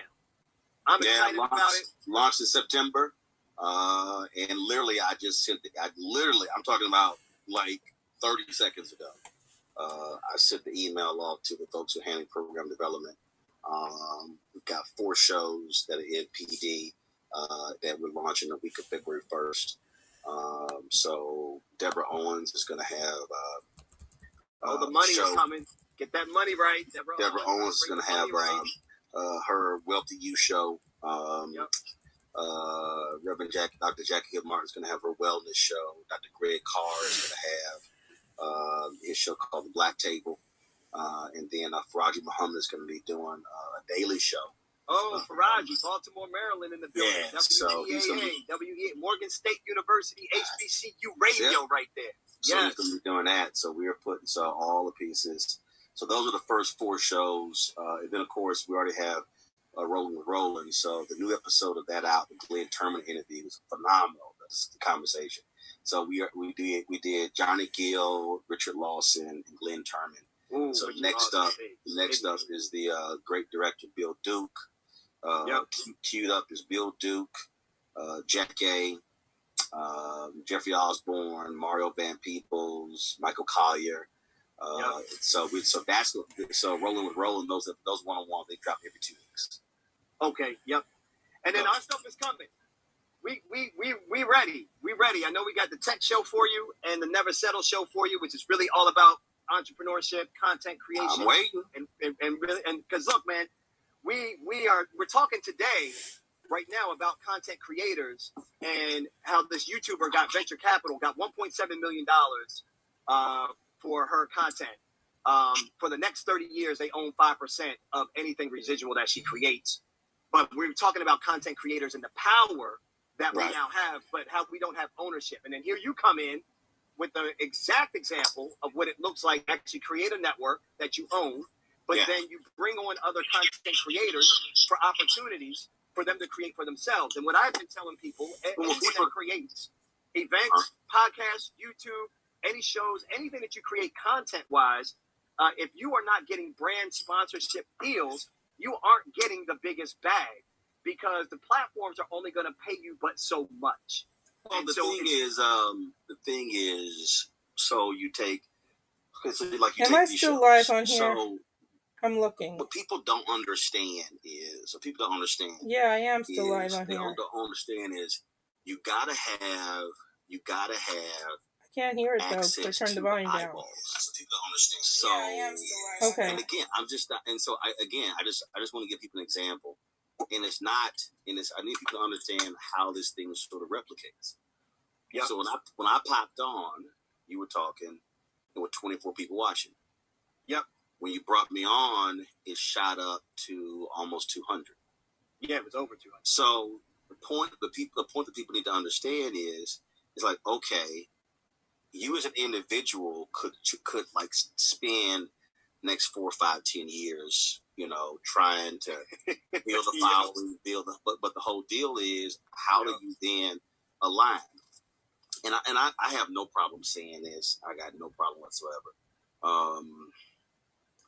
I watched when Tom Joyner built when he launched Reach Media. Yeah, I was there. I was running BlackAmericanWeb.com. Yep. And I dare say, and I got no problem saying it, one of the mistakes that they made was they did not look at the talent that was in-house and then say, okay, how can we develop content with the people who are already in-house? Yep. We have infrastructure. And how can we build something where we grow and they grow? Yep. It was only just about Tom. Tom said when he retired, I interviewed him on stage at NABJ. He said I asked about regrets. One of his regrets was not doing a deal with Steve Harvey. Where's O-Red? When Steve wanted to do radio, he was like, he's like, Macedonia. That's the wrong. Yep, what? that's the first thing that will kill anybody. Now here's what's. You just can't speed past that real quick because so many people need to hear. Like the biggest thing is not competition. What? I don't. The biggest thing that will kill your Macedonia. business, your vision is ego. It really, really is. That's why the question I've been asking everybody in this chat to really understand if you are really trying to develop something, content, your business, an idea. The question is, what is it that you're going to make? Is that the wrong DJ's face? Who are you fighting for? If I ask Roland Martin who you're fighting for, you all already know it's unequivocal who he is fighting for. So that's what gets him to wake up every single day, gets him motivated on the days when he's down, gets him focused. He knows who he's programming, why he's doing it, and what the legacy is that he's creating. It's not about the YouTube, it's not about the Black Star Network channel. It is, but it's because he's fighting for Black wealth, Black information, Black excellence. And also, it's understanding. Like I don't, and I tell people this. I don't compete against Joanne Reed. I don't compete against TJ Holmes. I don't compete against any of them. I actually compete against myself. See, what people don't understand TJ is, Face 305. Again, that's not the right one either. When you remove all of that. So Tom said something that was very interesting to me, and I think this was the mistake that they made. It's just in my estimation. Okay. He said they were doing this deal where it was like a Twin Towers deal where where's 305? He would have a morning show and Steve would be afternoon drive. But Steve wanted the morning show. Wrong one. Here's why I think they made a mistake. What they should have done was they should have said, Steve, you can do a morning show. Because in every market, there's likely 2 urban stations. Correct. So if you on one urban station and Tom is on, and the other urban station Steve is on, forget the ego. It don't matter who's number 1 in the market. Can't find him on Facebook. I own both shows. You own both. So How many are on my hats? What? I ain't tripping. So for me, it's like. So for me, it's like I'm not tripping. For some reason, my comments no longer. I can't really see more comments. It's like stuck on the one from Studio QTV. I don't know. The biggest. For me, what? It's idiotic when folk do that. So my whole deal is. Yes, they're real Emmys. Shows we're developing and others. I'm not tripping because here I've built a social media following of 3.5 million. Mm-hmm. So by creating Black Star Network, what I'm now saying to you, to Greg Carr, to others, I'm going to bring you under my umbrella. That's right. Give you access to my infrastructure. Yep. Give you access to my following. And so we bring Have a our pillow of content peace tonight. to your network. You're able to scale up faster. That's right. Than trying to build this and trying to build the following. And here's the deal. I believe everybody can eat. Yep. See, somebody asked this, a brother was shocked when I said this. If somebody said to me, Roland,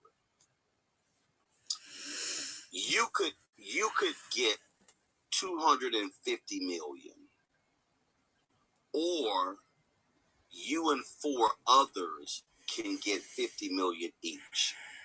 Which one would you pick? Right. Now, need everybody understand. I said I picked me and the 4 others. Here's why. If me and 4 others got 50 million each, that's now 5 different families, 5 different legacies, 5 different wealth creation. Because the deal is this here. You can't take none of it with you. Yep.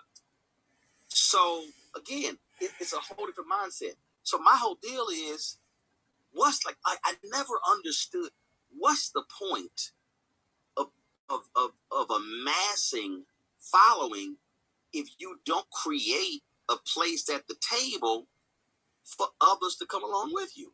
Mm-hmm. It's a waste of it. It's a waste of it. And this is what makes it different about you understanding bigger picture, because you know that everyone can eat, that the plate is bigger than we think, than we assume it is, and that there is enough room because we have powers and numbers. We all know the phrase, we can move fast alone, but we can go farther together. Yeah.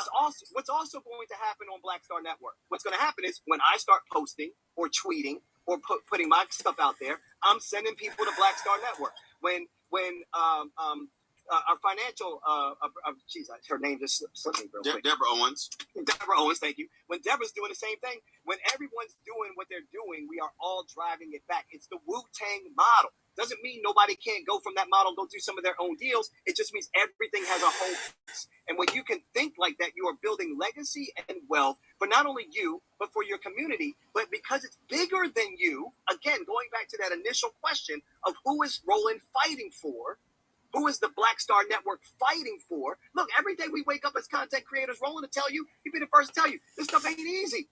Nope. You know how many times I've seen him, we cross paths in green rooms at CNN, NBC Today Show in New York. I've seen him at the train station, him and Freeman Rabowski trying to give me crap because they both alphas and I'm a Kappa, and they trying to gang up on me in Penn Station. Like, I've seen him. That cute little group you in. And he says to me, I said, man, where you going today?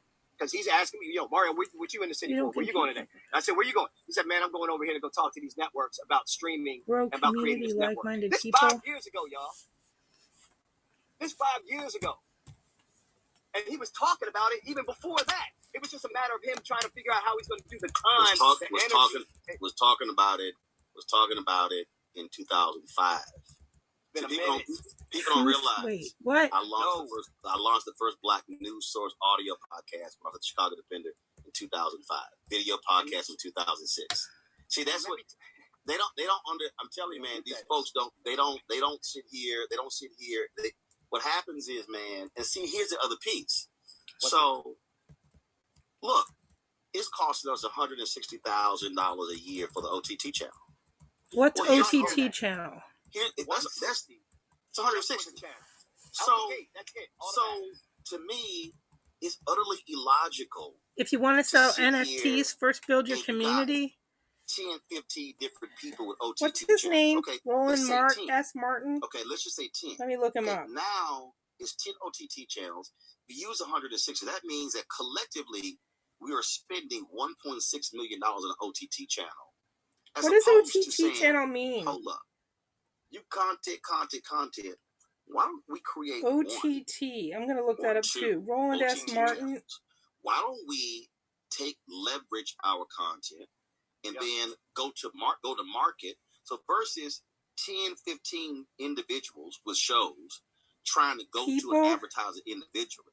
How about if you bring your aggregate to be able to go to the advertiser to be able to generate revenue? This me right here. Who's Cleo Manigo? On set, right, that we created. Fine, I'll follow him because he looks like he follows me. I had to go and find Roland Martin. I got to go and get Unfiltered. Look at who was involved back then. Look who was on involved YouTube. Back then. Supporting me back then. All Subscribe. That. If y'all are Sign true in. fans, you remember YouTube. all that. You know about all that. Mm-hmm. Entrepreneur Magazine, FedEx Office. This stuff, you know, it was $33,000 per episode for us to shoot this show. There you go. So just to do 6 episodes, we're over $180,000. Why can't I hear him? Out the gate. And so I did this info on the regular. Follow me. All right, yeah. Right. I've responded from my phone. Yes, it's me. Because I know you know this, and then you hit your comment. I just want people to understand this was sent to me by YouTube. Yes, it's me. Why does it keep saying the freaking prompt is expired? Jesus. 2021. Sorry. 2021 calendar year. That's what YouTube paid them. That's it. That's it. $60,000, y'all. Right. I don't want y'all getting twisted. Oh my God, $60,000. That's so great. No, it's not. 78 million views. This is damn near Super Bowl numbers. I mean, it ain't Super Bowl number, but it's big numbers. Right. There's no way that this thing shouldn't be saying over $300,000 minimum. Right. So the platforms aren't paying the people. So what we're hearing is ownership, and what Roland is doing is also creating his own network. And I think it's great that content creators understand this, so they understand the game. Go ahead. Well, but even take it further. So you just said a perfect example, okay? Because we talked before about you talking about, you know, man trying to find a studio space, doing sort of stuff. So the studio that we just unveiled.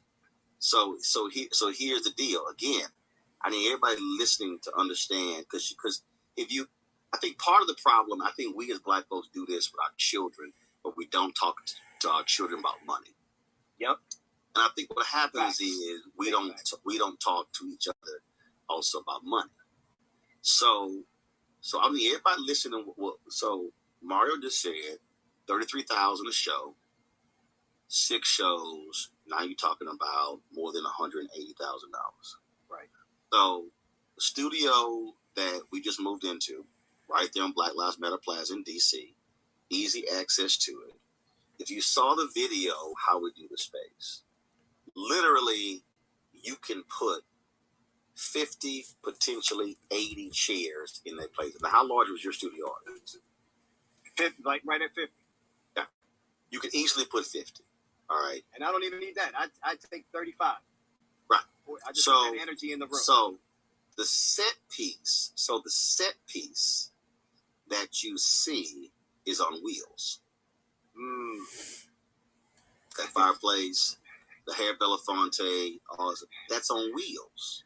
So that you can create multiple. So we can literally wheel that set off. In that space is 4 82-inch televisions. Yep. I'm getting a 5th one. So if you said, hey, you know what? I basically want to create this video wall. We can roll the set out. And there it is. Roll the TVs in. Dress the bottom so you're not seeing the stands. Yep. You're seeing the stands. No cabling. None of that. So now you arrange your chairs however you want to arrange it. But here's the piece. The space cost me $15,500 a month. So, listen, everybody. So, if Mario says, "Hey, once we go back, with COVID and everything, back to studio audiences, right? Wait a minute. Why am I spending $33,000 for one day?" Exactly. When you may say, we're going to shoot 2 episodes a Saturday. That's right. We ain't there. Maybe even 3. Maybe even 3. Right. Boom, right there. Everything is already there. Now you're not spending $180,000 on a studio. Yep. See, that's the piece that people don't understand when you begin to partner, when you begin to work together, when you begin, and also when you talk about revenue sharing. I had somebody who hit me, and so I have a company, Urban Edge Networks. They handle my sales piece. All right, so they get 15% what they bring in. Y'all, I'm not sitting here going, shit, man, it's a damn shame. We get $1 million in business, and I got to cut them a check, for 150,000. Right. But my check is 850. Right. Oh, by the way, I didn't have to pay salaries. I didn't have to pay for all of that sort of stuff. No, you don't have to deal with salespeople. You don't have to. They're going to manage the client relationship. You don't have to manage the client relationship because you're the CEO. You got to manage the content. You got to manage the infrastructure, and you got to manage your own shows. You got your own program to deal with. People don't, and that's what they don't understand. And so the deal is, our people don't pay fast enough to hire. Someone asked me the other day, Mario, I know you can help me build my business. When should I start hiring people? The minute you start making money. That's the thing that people, again, not understanding. And so if they go and watch that video, what they will see is that space. I have 6 different looks. I got the set look. I got the standing position. I got the living room sort of look. I've got the wall that has Jimi Hendrix, Miles Davis, and Prince on it. I've got the green screen. Then I got the love wall. Just stop, because you and I have been in studios on studios on studios. Doing the studios. You know that even at CNN, they didn't have that many studios in one location, and any different set looks in one location. Yeah. When I go to Studio 1A at NBC's Today Show that you see from the ground floor or you see from the plaza, and you're looking into the windows, they got 1, 2, 3, 4. If you include the orange room, they got 5 looks, but they got really 4 different looks. So the whole deal was, and that's NBC. Look, I don't have a massive budget. So when I'm telling you, bro, when I walked, I'm gonna post a video. When I walked into the space, I walked in and I literally was like, this glass wall gonna have LED lighting. Set's gonna be here. New set over there. Green screens over there. The moment I walked in, so everything that you now see, I literally laid out visually when I walked into the space. DC Brown 05 says the set is crazy. But that's what people don't understand. Because my whole deal was, you got finite resources. How do you now maximize all of this whole thing for people now to get? And so I got somebody who's shooting something, and they're coming through on Monday, and they want to potentially rent the studio. So that's the other thing. That's a whole other monetization. We've now created a thing that if somebody wants to rent the space, they want us to produce the show. Another line of revenue. That's right. See, and so if you want access to sponsorships, another line of revenue. And that's the thing that people, and so, man, it's hard. And see, so the thing that I try to explain to people is, again, you have to remove the ego, and it's nothing even. So, like, I was talking to someone, and they were talking about, well, what if somebody brings a show, and they said, and I said, like, they were talking about, if somebody wants to if they bring their own sponsor, I said, well, we're talking about revenue share. And then they were like, well, why 60-40, why 70-30? I said, okay. I said, let me be real clear. If you don't have infrastructure, you ain't got a show to sell. I'm like, don't you understand? Right. See, it's amazing to me how many people, bruh, they get caught up in, they want the whole dollar without realizing that if you had to go purchase, if we do this show, somebody comes on the network do the show, they can't afford to reach 3.5 million social media followers. Right. They simply don't have the marketing money. No. They don't have the staff infrastructure. That's right. They don't have the control room. Yeah, the They technology. don't have. So all the pieces that we built, we just started taking phone calls. So now we can now do shows, and we can now do. Okay, here's a number to call in. We can actually take calls if people got questions or whatever. So that's the, and I'm like, yo, that's the reason why you have to invest in infrastructure. This is what I said when I unveiled it. You have to. Your vision of your house. I got a 6,000 square foot house. This house don't mean nothing if that foundation is fucked up. Yep. If the foundation of this house is messed up, I would see cracks in the wall everywhere. Water. I would see stuff falling down. This house, and I'm like, y'all, you could have the most fantastic, unbelievable interior design, but if that foundation cracked, yep, your ass might have to abandon the house and tear it down. So when you build, and see, here's the other thing, Mario, I did not want to have to do this. I went to every major black media company because it made more sense for you to do that. Why made would total sense. Why would you have to build this vision from scratch on your own when you know that there are other resources, financial opportunities, people in positions that are looking to create something that can leverage your talent, your access, your audience, and be in partnership with you? This makes way more sense. And what I was launching, none of them were doing. Bro, I went to all of them. Offered it first to TV One, no response.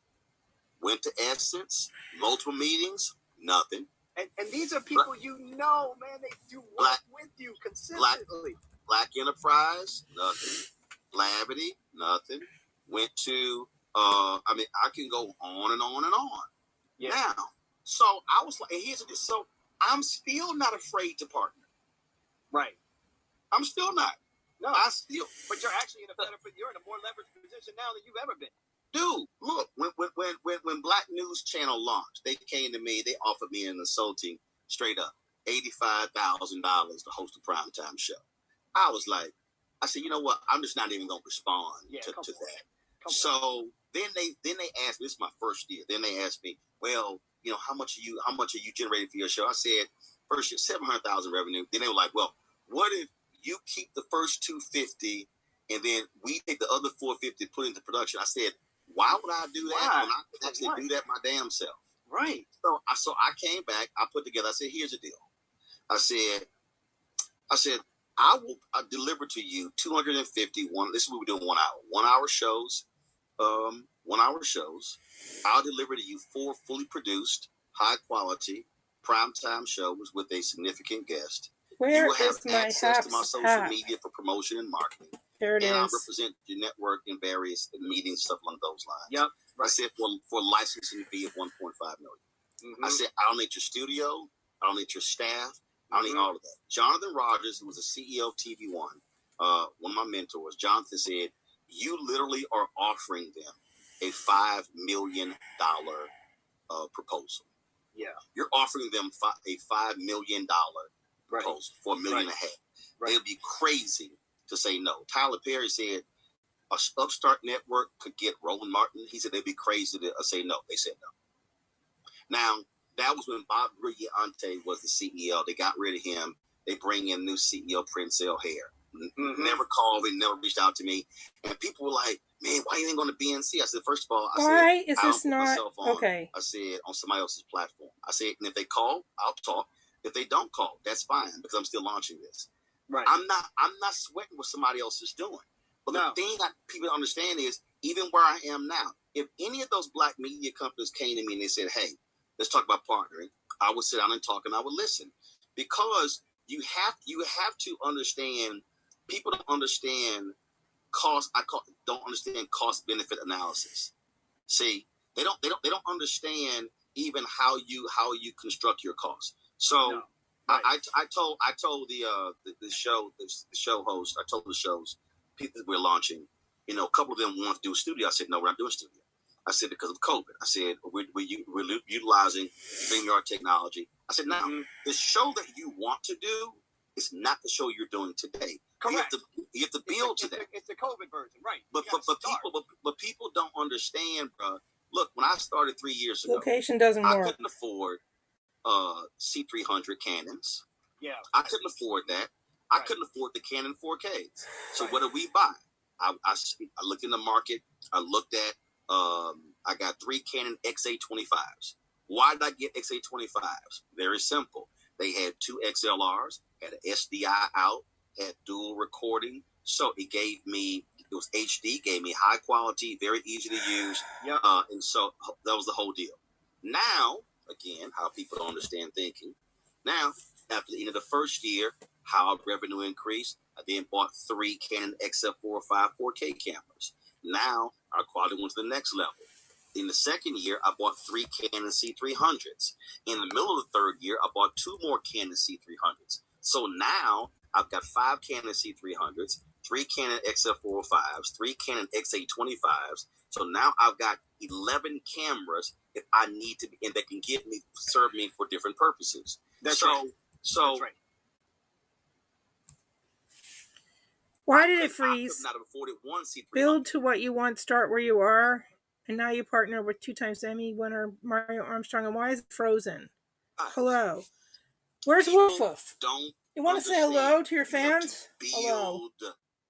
You have to build and grow. We're listening to Mario Armstrong. You got to start with what you have. You want to say hello? Like people, you know, when we started, when Nicole and I went into business and we did this thing, we went broke pursuing the dream on the beginning of this. We didn't have a studio. We were trying to do this in New York City. The studio wanted, and so they wanted $300,000. And I believe that was for about 10 days, of which about 7 of that would actually be shoot days because Mario Armstrong about this, that, moving and Roland S. Martin. Because we were trying to really create. I'll type it in the chat. Show. So we were using Rachel Ray's Instagram studio. Live. So going into a place that already had seating, that already had everything kind of laid out, we were going to use that as our pilot. And we couldn't afford that. So then we got creative. We started calling companies in New York that had big lobbies and said, can we do our show from your lobby once a week? In exchange, we will mention your product to my audience. After about 4 calls, we found a company, Canary. Shot that show, 38th Street. Shot that show and did our first 6 episodes. Didn't have to pay for the infrastructure. Man, let me tell you, that thing was janky. We had 4 cameras. None of them were remote. None of them were wireless. They had cables running everywhere. We had 50, 60 people in studio audience sitting on 10 chairs. You know the folding chairs that be in the basement of the church that they pull out when it's time and they got overflow and it be them hard ones. Those chairs where people were sitting on for an hour and 10 minutes and people loved the show. We did the best we could with what we got. When we did that show, we ended up on the show that everyone was like, I don't think this is going to work. We were being turned down by networks. Same thing with you. I'm on the Today Show. And I'm telling them what the idea is. And they're like, yeah, nobody wants shows that are going to really help entrepreneurs right now. The Oprah days are over. Like, taking down, people want reality. People want escapism. And so that's what was being told to me. It's like entertainment. So I'm being told no left to right. Go do the show. End up winning the Emmy based off of a show that wasn't even supposed to happen. Much like when you walked into that studio of yours and you instantly started seeing where the lights would go, where the camera angles are going to be, what set, where's the green room, where's this, where's that. That ain't nothing but God and you already manifesting what you had already seen for yourself that you were going to do. And when you talk about the numbers, man, I just showed people a little snippet. And I was being really revealing here, Roland. I was showing a little bit of what goes into making these things work so that people can understand, like, we're talking real income opportunities for people. We're not talking about trying to make $40,000, $50,000, or $100,000 or $200,000 a year. We're talking about trying to make some real income for families, wealth, and legacy. Yeah. And we just happen to be people that are doing it based off of content, and then understanding how we can use our artistic ability for content and turn that into real bona fide businesses that then have other spin-offs from them. Well, like I said in the unveil, Black Lighting Company installed the light. Black Engineering Company did the control room. Right. A Black Drape Company did the green room. Most of the art you see is from Black artists. Okay, and we can go on and on and on. That's what that's what people don't understand and see. It's and the thing, and I gotta say this here because this is really hard for a lot of people to get, and that is there are a lot of us who What am I eating? really Peanut operate M&Ms. based upon white validation. Let me unpack that. White validation. When I had my TV One show, a brother said, "Say, man, when you gonna get you a show?" I said, "Well, I'm on every day, 5 days a week." He said, "No. I know you're on TV One. I see that. I mean a real show." He said, like on MSNBC or CNN, and I said, "A real show." I said, "Brother, do you realize this is when Brian Williams was host." I said, "When Brian Williams comes to Washington, D.C. to anchor election coverage for a special State of the Union or his show from D.C., he literally sits in the same chair I sit in." I said, "Do you realize that it's the same cameras, the same walls? We send the show down the fiber optic." I said, "What you don't realize is that we shoot the show at NBC News Channel." I said, "So you are saying what I have is not a real show when it's literally in the exact same place that NBC News uses." Right. I said, "No, bro. The problem is you see a Black network as being second class." So people sit here and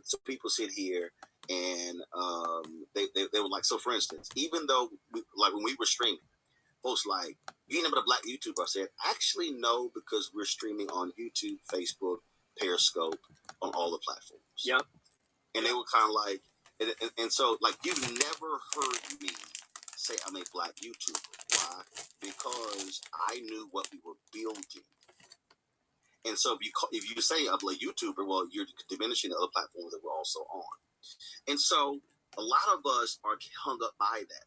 A lot of us are hung up on, well, yeah, but man, I mean, I don't see you anymore on CNN. In April of this year, it will be 9 years since I left CNN. 9 years. Yeah. So I'm like, that's done. Right. And so the thing that I try to explain to people, Mario, and this is hard for them to understand. I did an interview. There's a production company out of Germany that's doing a documentary on Harry Belafonte. And they interviewed me for more than an hour. There's some footage that I have of Mr. B that I own. They said, "Can we license it?" What people don't understand is because I own it, that means that they're paying me. All the stuff that was the people were at. So where you're going with this. So when you see these folks doing these exclusive interviews and these one-on-ones on ABC, NBC, the network owns that content. That's right. The network can re-air that. They could leave the company. The network is still running that content whenever they want to. I own the content. And so by owning it, I now control it. By owning it, I'm also building a library. And when you build a library, because see, we're going to be launching later this year one of the 24-hour streaming networks. So what people don't understand is my show is 2 hours. Ferrari's show is going to be 2 hours. And then we're launching 4 other 1-hour shows, which means that's 5 hours of original content per day. Once I do the second round of shows, which will be weekly shows as well, that means that we'll be producing 6 hours of original content per day. No, but understand how. My show is 2, Faraji's 2. So there's 2 shows that's 4 hours. Correct. You have 2 weekly shows. Now you're doing 6 hours a day. You now put that sucker on a wheel. You can now stream those shows 3 more times. That fills your 24-hour block up. But because of our library, you take my speeches, panels, events that we've covered, all kinds of stuff.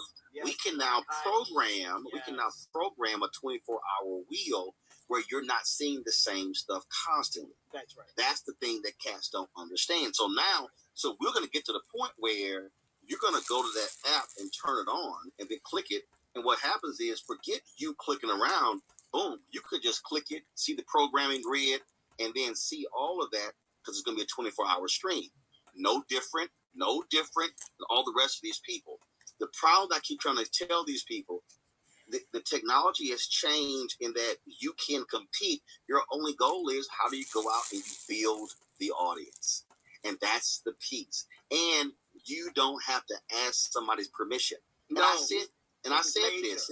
Hello. I was not interested. When TV1 ended my show, I told people I wasn't interested in going to work at any one of these networks where I would have to ask some 32-year-old white kid or some 28-year-old white kid, can I go cover black people? Yeah. I wasn't interested, bro. It wasn't going to happen. Yeah. So, look, next month I'm going to Liberia for 10 days to cover the 200th bicentennial of Liberia. I ain't asked nobody, can I go? Right. I told myself I'm going. Yep. See, that's what. And so here we are. I'm talking with. Let me say, when you don't have to walk into a room looking for approval, it changes everything. Let me say that one more time. When you don't have to walk into a room looking for approval, you are already making the statement. You're not asking, can you? You're saying, I am. I am is an affirmation of what you are manifesting, what you are doing. Not can I, not I will, not I hope to. I am. And so I don't need somebody else. Different level. Yeah, I don't need somebody else to watch my pilot and then go, nah, we don't think so. Correct. I go, I think so. See, and so I didn't think so. I'm on the ground floor. You're going to tell me from the 30th floor of the Rockefeller Plaza that you know my audience better than I know my audience, but I'm out here meeting them on the street every day, talking to them about what's working, what doesn't work? Come on. And that's the thing.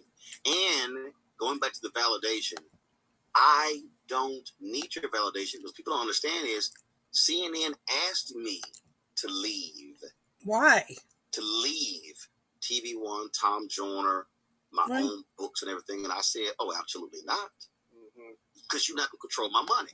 Right. So that's what they want. It's 360. They want the 360. Right. They're signing all these people to 360 deals. Yep. They are controlling their video rights, their podcasting rights. They're controlling their book rights. No, you ain't getting all that, player. Don't try to spin off a business. They're going to own that logo. They're going to want a piece of that action, too. So you ain't get...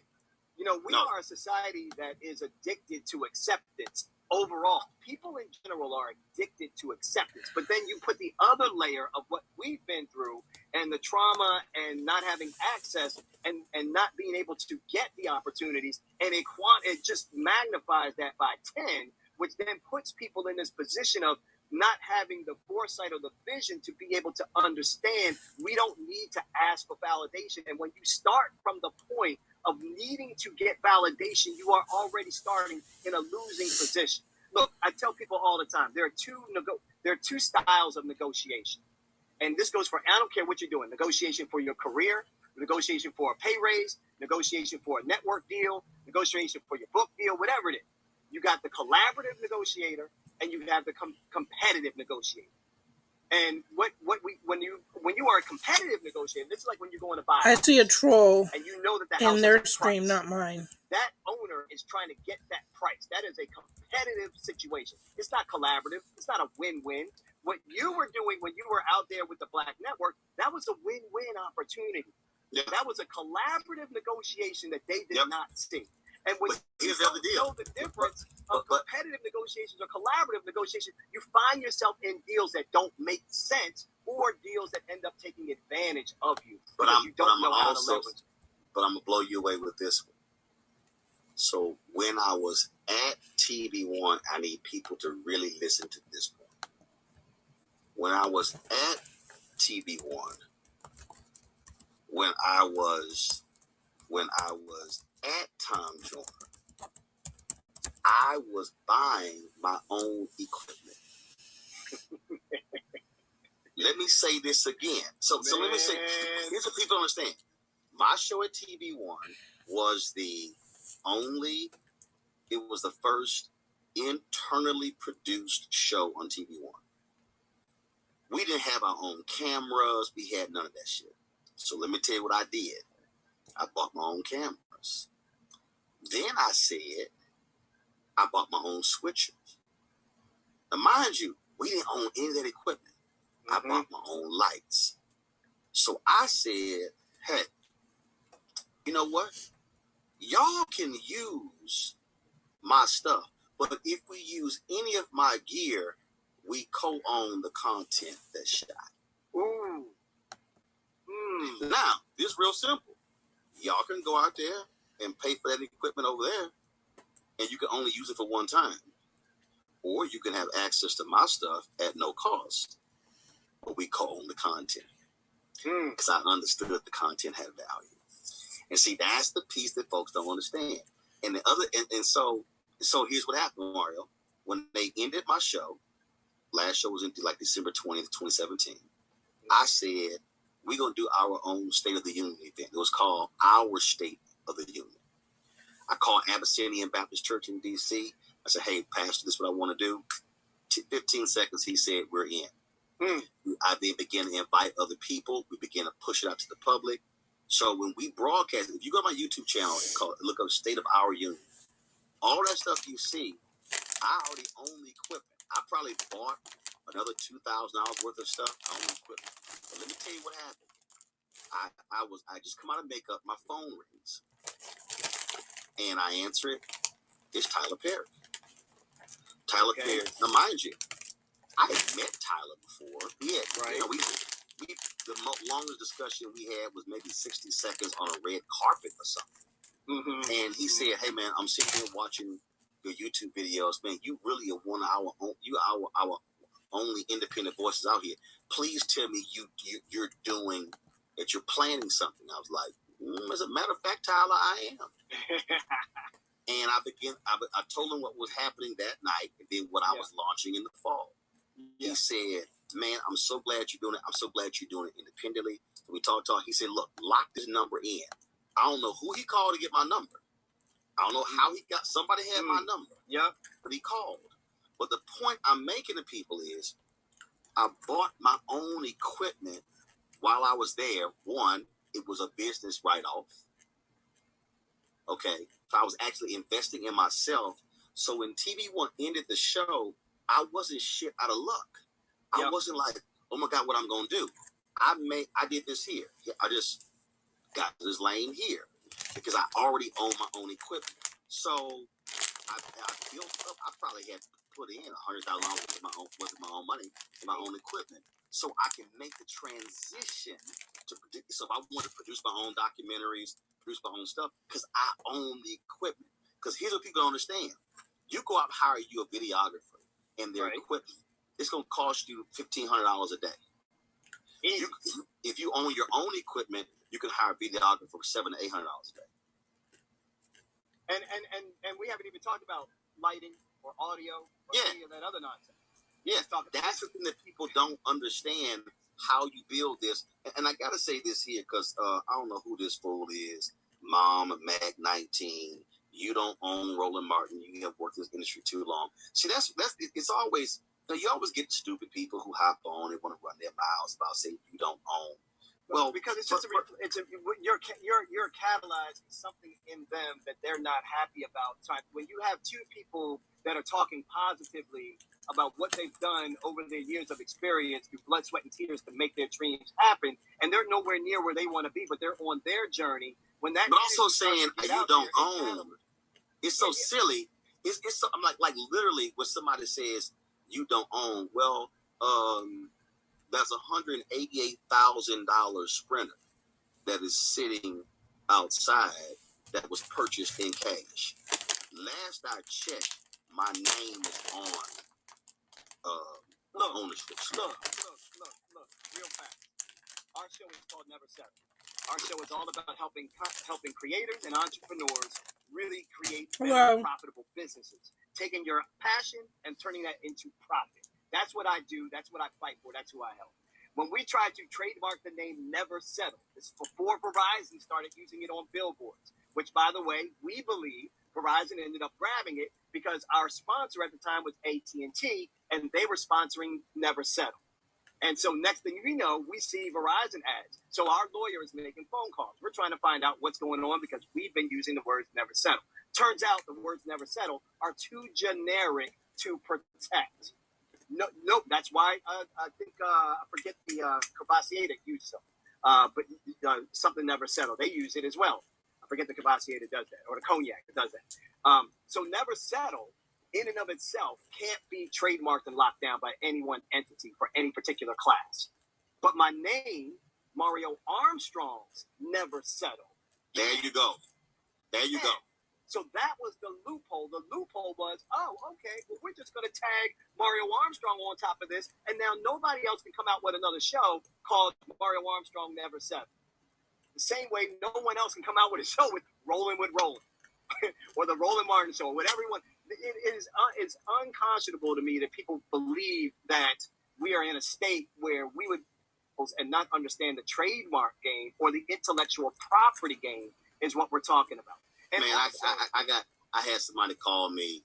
I had somebody call me saying, "Oh, Black Star Network was too similar to their name. Could I change my name?" No. And I said, "It's another me." And I laughed, and I said, "No, we ain't changing nothing." And the reason I really laughed was because I never used the name publicly until I already owned the trademark, and I was like, "Ain't nobody associating my name with yours." And I was like. And this cat's, well, I'm calling you brother to brother. I said, I appreciate that, but I'm not changing the name. I ain't changing the name. I'm like, I said, bro, I said, dude, I literally own the trademark. I said, you don't. I said, you don't. Right. I said, you don't. But see, man, the thing is, again, when I was talking about, you got these people, man, who run their mouths. You ain't doing this, you ain't doing that. I mean, this is real simple. Let me tell you something. It's a whole bunch of people. They call themselves New Black Media. They've been trashing me, dogging me. They do videos about me. It's all clickbait. And this is what I tell people. I said, y'all keep talking. I said, I don't watch y'all. I don't listen to y'all. If you follow them, congratulations. I said, but there's nothing I do that's trying to please any of y'all. And if you don't, and this is why I tell people, if you don't like my content and you don't like me, don't watch and listen. You can change the channel. Guess what? I'm fine. And I'm like, and folks like, man, they talking about you. You should jump on their live. I'm like, why? I said, I got no interest in talking to folk who just running their mouth. We're too busy. People, we have to apply our energy in the spaces that can manifest the best outcomes, not just for us, but for the work that we're all working on. And I'm not talking about us from a conceited perspective. I'm saying all of you that are watching and listening. You have to protect your energy for who you are fighting for. This has to be bigger than us. It's got to be bigger than you, and therefore you will protect it when it is. I don't care. And I tell them, I said, I don't care what none of y'all think. I said, not now one of y'all. You can sit here and talk about me. I'm like, I don't care. Y'all move along, run your mouth. I don't. Because see, here's the other thing that people don't understand with this. When you talk about when you build, when you say it was collaborative effort when I was on TV One, I know the number of Black people who are on TV because of me. Facts. And it was deliberate. Facts. This is about this. This ain't about, especially in that category of politics. At that time, this is not, especially in that category. Yeah, this is not about. This is not about. Oh man, it's all about you. No, I knew the cable networks. I knew how hard they made it. How hard it. This is what people don't understand. It took me 4.5 years to get hired at CNN.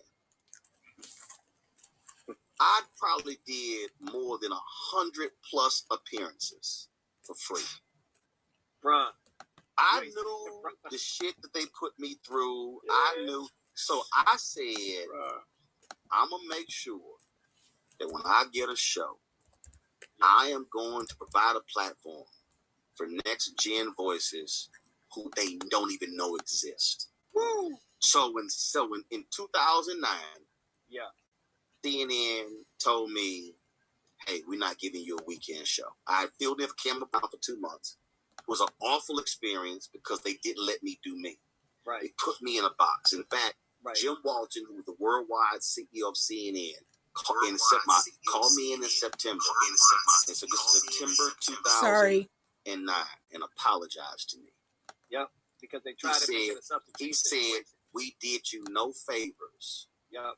He said, he apologized to me and said to me, I want you to know this experience, the ratings will not be held against you. Well, he was wrong because other Netflix, I'll change it. Roland can't pull an audience, but that wasn't the case. So it was held against me. So you were trying to put a sub in, and you didn't let the sub do its thing. There you go. So in that May, when they told me we're not going to give you a weekend show, I wasn't even 100 feet outside John Klein's office, and I called Jonathan Rogers. He said, "Well, CNN's not going to give you a weekend show. We're going to do one on TV One." That was May. In July, at Essence, we announced I would just stop by and say hi. That's fine. Everybody listen. When you turn on MSNBC today and you see Paul Butler giving why'd you just click? Paul was on my TV One show first. Mm-hmm. When you see Shermichael Singleton, Paris Denard, Gianna Caldwell on Fox, when you see Angela Rye, when you see Tiffany Cross, her first on-air commentary as the panelist was on my TV One show. Yep. I mean, we can just go down. What dance? What? So, well, the point I'm making, and this is not about, I need to give me credit. No, it's called creating the space. So, TV One ends the show. Now, I have this. Now I have my show. I'm doing the same thing. It's the same thing. You're creating opportunities. You're creating space. Folks to show what they do. See, that's why when all these other haters run their mouths, I don't care because they ain't doing that. They're not sitting here. So that's why I'm like, I don't care. So for anybody who's listening, when you're an entrepreneur. What about Laura Coates? What you don't do is you can never be stymied by haters. Nope. This is what I say. At all. Don't hate. This is what I say. Y'all can write this down. Don't hate. Congratulate. And I might let you celebrate. there are, and let me be clear. Now let's be also clear. And again, this is not. Let me explain, Mario, how you also when we put ego aside. I've never ever done Joy and Reed show. Never been invited.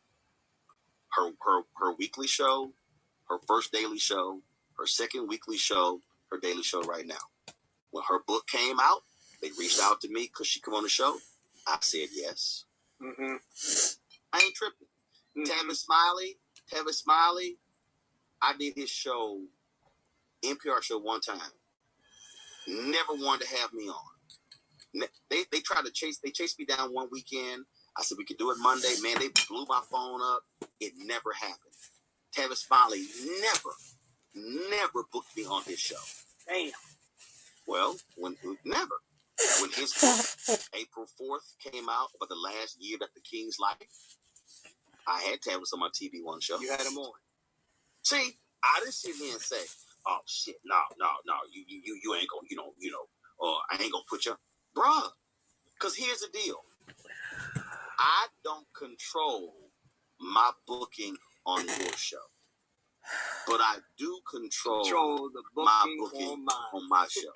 So I don't know why I never got invited to Tavis' show. I don't know why I've never been on Joy's show.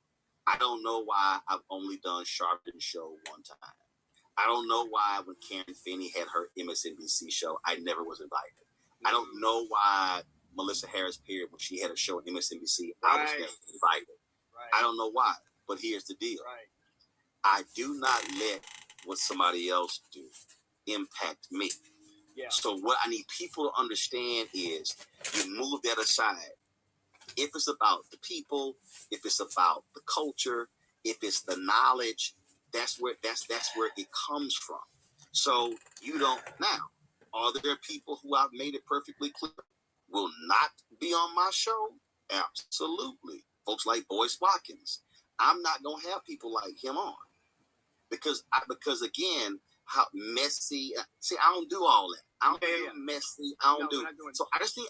So what I need people listening to understand is that you've got to understand how you take your platform, how you help, how you build, how you grow, and again, you're able to touch people beyond. So what we're doing here, there are going to be some people who say, man, I disagree with what was said on this show on your network, Roland.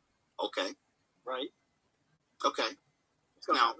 Now, here's the deal. What I'm not going to allow is misinformation and lies. Yeah. It's going to be fast.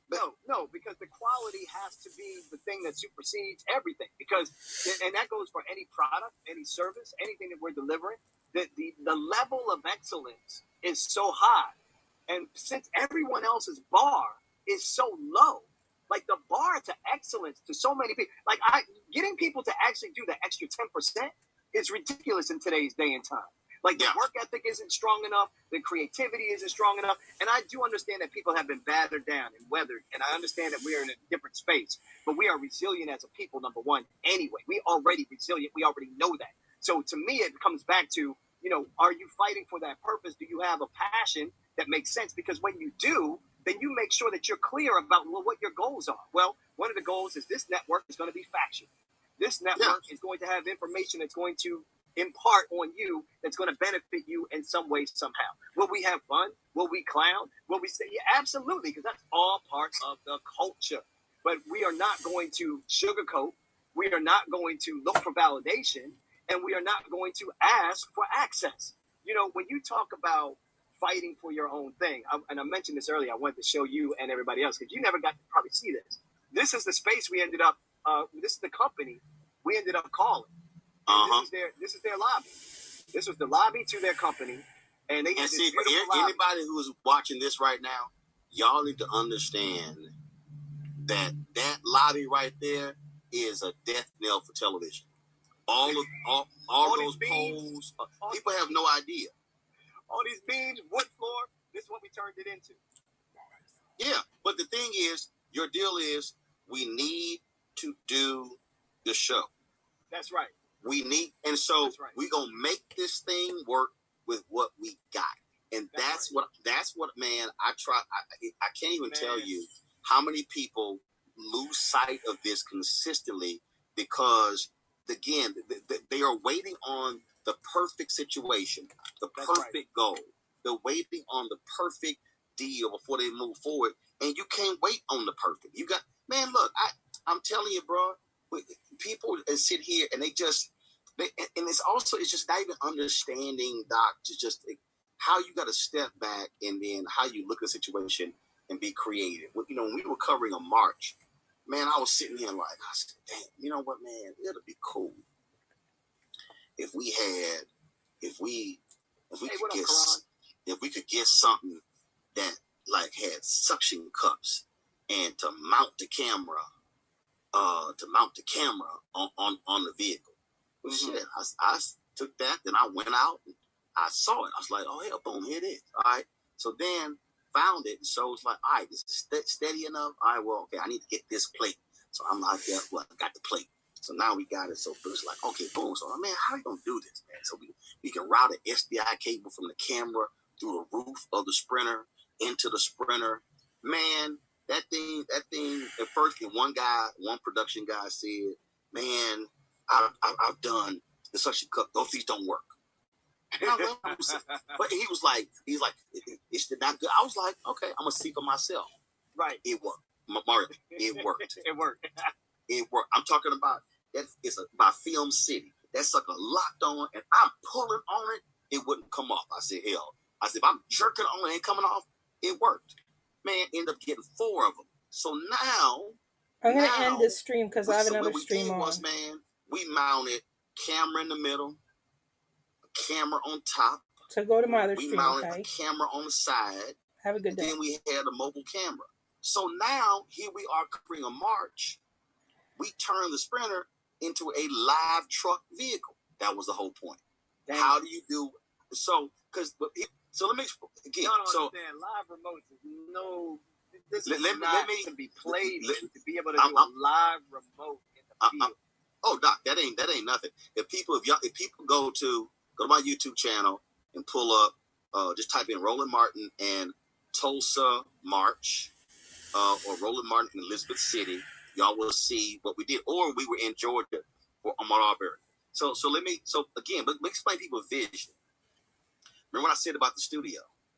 So in 2020, my accountant was like, "You're gonna get hit with some taxes big time because you made a lot more money this year."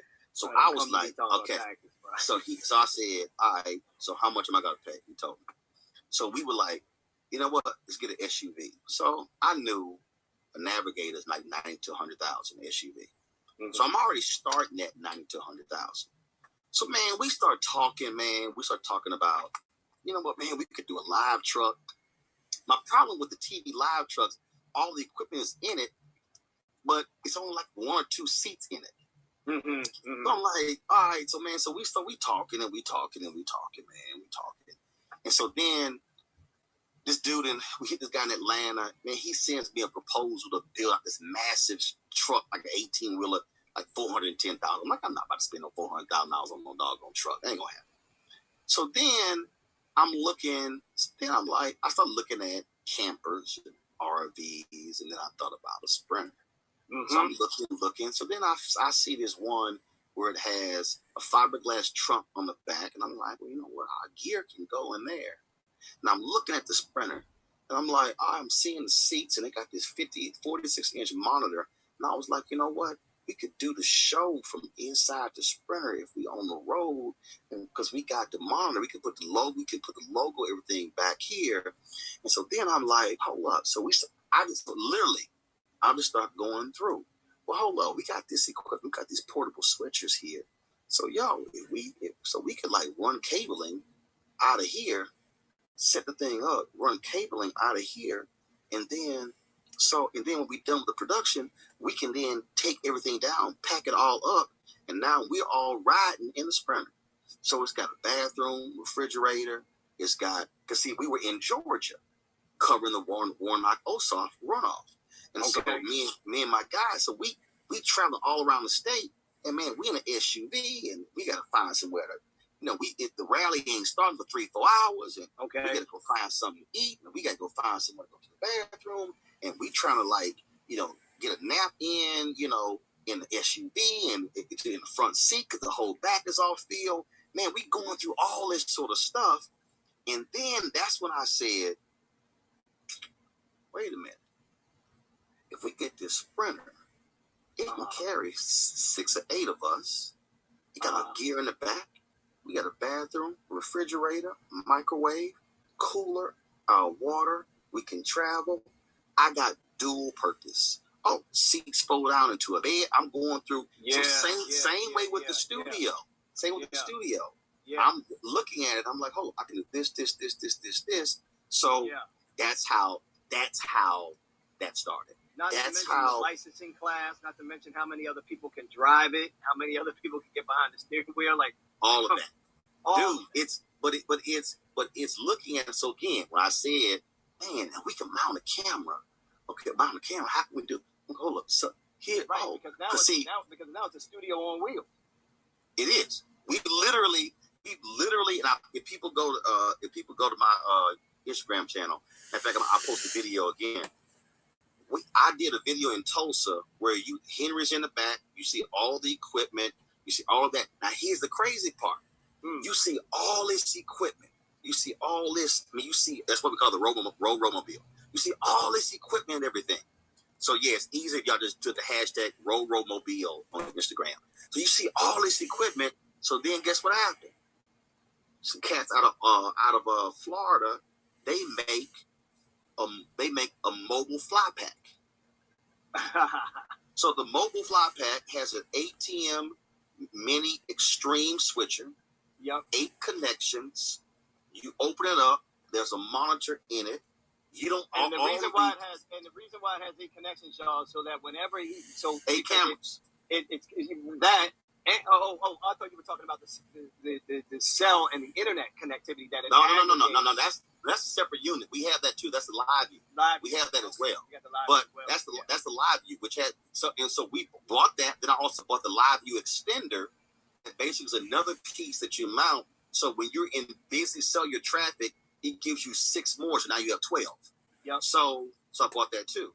But the thing is, so in this unit, in this fly pack, so versus when people see the video, versus all these cables all around the place, the fly pack basically has built-in converters. So all that equipment they're gonna see when I post it, we're not gonna need most of that stuff because it's literally self-contained in essentially what is a briefcase. It's a black case, and it's all self-contained. So that's again, it's but right. For people, it's seeing it and going, so we can do this and this and this and this. So everything, and this is how entrepreneurs have to think. You don't buy things that have a single use purpose. Ever. You look at things that serve a multi-use purpose. Now I can use it in multiple ways. Bruh, this goes for everything. Like one of the things that we were talking to some of the people that we advised recently is about, recurring revenue and about being able to set up things like subscriptions and other things. You don't do something once. You don't touch an audience one time. You don't have them buy a product from you one time. You have to know how to cross-sell, upsell, be able to have multiple products. More people want to try to create their business or their idea, and they think the first thing they have to do is go get more people. When they have the people that they have, and they've only sold to that person one time. So, it shocks me that, I need to get to 2,000 customers. No, you don't. You need to sell another product to the existing 1,000 that you already have. And so I think there's a lot of misunderstanding in terms of how to repurpose. You were one of the first when we talked. I'm sorry, Jonathan Slocum said I'm talking all over you. I didn't. Don't worry about it. This is a two-way chat. This is a two-way thing going on here. We both got value to share. So one of the things that you had said to me was, Mario, you're hiring too many people for only one particular task. Make sure that and that was like one of the things that we had overlooked early on. And I was like, damn, man, you're right. Because I was bringing in that old mentality from TV and unions and all of that stuff. I was bringing that into that mentality. And I wasn't really thinking like the entrepreneur I really was. For everything else we're doing, we got multiple skill sets. But I didn't do that when it came to editing, shooting, lighting. I wasn't thinking that way. And that changed everything. So we have to make sure. Look, and when you talked about the validation piece, people called the show, oh, look at your cute little Never Settle show, right? They called it the cute little Never Settle show. And you know what you say? Very much. Appreciate that. Bro, when we did our cute little Never Settle show, that's the control room, right there. Like, that's the control room of our cute little show. People have to understand that when we're working on things and we are asking you all to participate in some way to be involved, when we came out, I'm going to show you what the studio set looked like. When we are asking you all to donate or give or be a part or support or push, it's because all of this that you don't see behind the scenes is taking place at major levels, and we need that help from y'all. But that's also why, though, I mean, I've had people tell me, bruh, I've never had somebody as transparent as you on what your stuff costs. Because I show people. Like, I literally show them, yo, this is what this costs. So when I said the OTT channel is $160,000, I said, look, we haven't built, it's $160,000. I had a brother who was watching on YouTube. He said, man, I'm tired of YouTube buffering. He said, he literally gave $5,000. Damn. I didn't ask for $5,000. Right. He said, bro, I'm tired of the show buffering. Brother, here's 5,000. Wow. People, and so when I said, hey, the live view, for us to be able to live stream, the LU 800 is the top of the line. ABC has them, CBS, NBC, Fox, everybody has them. When we out live, they got the same one we got. It ain't no different. That bad boy, the unit is 20,000. The rack mount is 30. It's like 35, 40. Okay. And let me tell you. So guess. I have no problem telling my audience what something costs.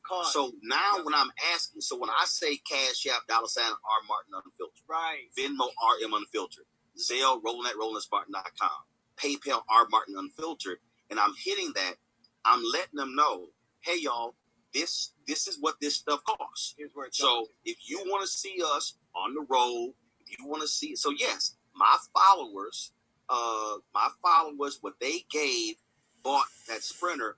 That's now when they had the protest down in Elizabeth City. Boom, we gassed it up, went down there and covered it. When we were down in went to Brunswick for the trial of Mount Arbor, boom, gassed it up. And what happened? We flew to Jacksonville. The driver drove our vehicle with our equipment down there. He then picked us up from the airport. We covered the deal. We flew because I got to be back to my show. Went back to the airport 3 days later. Flew to New York to do 3 interviews, rolling with Roland. He then drove the Sprinter and our equipment back to DC. So I tell people, when you are giving, so that's why people been telling me, they said, man, you should charge subscription. I said no, because there are a lot of people, man, who support us, bro, who they can't afford $4.99 a month. Right. So then they miss out on getting access to the information. I got somebody, man, who mailed to me a $10 money order. That $10 money order is just as important as the brother who gave us 5,000. Because you know why? About 500 people have sent me $10 money orders. I need everybody to hear what I just said, because some of y'all missed that. That $10 money order is just as important as the brother who gave me 5,000. Because more than 500 people have sent me $10 money orders. 500 $10 money orders is $5,000. I mean, it adds up, man. So it's important, y'all. It adds up. And that's 500 committed people. And so there are people, man, who give $1. I appreciate the dollar, but that's what I try to walk people through. They don't see, and that's why people, man, you know, they get caught up in the ego. They get caught up in and look again. I got no problem being transparent. Right now, between my Cash App and PayPal, our donors in there right now, and I brought it down to 0 at the beginning, at the end of 2021. It's 75,000. They've given 75,000. We did 672,000 in 2020. A similar amount in 2021. I haven't told you what we did in 2021, but that's that. But I need people to understand that you have to be smart when talking to your audience. And so I said, you know, we're going to create the fan club. And here's the other thing, Mario. I know some other people, man, who they give away hats and all kind of stuff. This is what I told my audience. I said, hey, y'all, all that stuff costs money. I said, so when you send money, I want you to know it's going right back into the show. Yeah, that's why I show them. Y'all paid for this set. Y'all paid for this. You paid for that. Now people like, oh well, look. So when they go, man, you went from that studio where we had these glass tabletops and chairs. Now you got a whole set. Keenan just hit me. Our fan base last year gave 827,000. So when they shout out to Keenan. What up, man? That's why, Mario, when we had that set built, that set was $8,000. And I said, y'all, your money paid for the set. People like, man, we gonna get rid of them glass tabletops and chairs. Well, guess what? They sent it that paid for that set. I said, yo, y'all paid for the lighting upgrade. Y'all paid for the control room upgrade. And that's the thing. And so I walked them through it. Just like I walked my nieces through, that Apple computer I bought your ass, that Apple computer was $2,000. That ain't no damn Google Chromebook. It was $600 on. No. See, man, and so when you do that, and your people like say, dog, we riding with you. Yeah. Man, that's how you do it. Ain't nothing worse than the old black church model where you got a 30-year building fund and nothing ever got built. Nothing ever got built. And the money is coming in every single week. I mean, y'all, this is like a mini masterclass that's going on right now. You know, one of these days, what we need to do is we need to really promote you and I doing a live where we talk about entrepreneurship. And we really break down like how people can build these businesses and get this legacy and get this wealth. Here's the deal. Okay, but here's what's gonna happen. So when this is over, first of all, you're gonna save the live. Yep. And see, but I'm gonna tell you how we do it. Keenan is going to grab the live. He's gonna take this format. People need to understand the format that we're watching in is called 916. Yep. Okay. That's Instagram 916. That's right. Television is 16:9 horizontal. Yep. So what Keenan's gonna do? Keenan's gonna take this conversation. He's gonna take your box, my box, put them in 16:9, resave it, and then restream the conversation on the platform. See, we don't see what people again. It's not trying to do the same work 3-4 times. Nope. Repurpose, y'all. So when you just said a masterclass, he's going to take the video, put it in the 16:9 boxes. We're going to then rebrand it as an entrepreneurship masterclass, and then boom, and then he's going to place your graphic and people can give into it, my lower thirds as well, with people can support it, and then it actually go out. That again, it's people, it's thinking differently.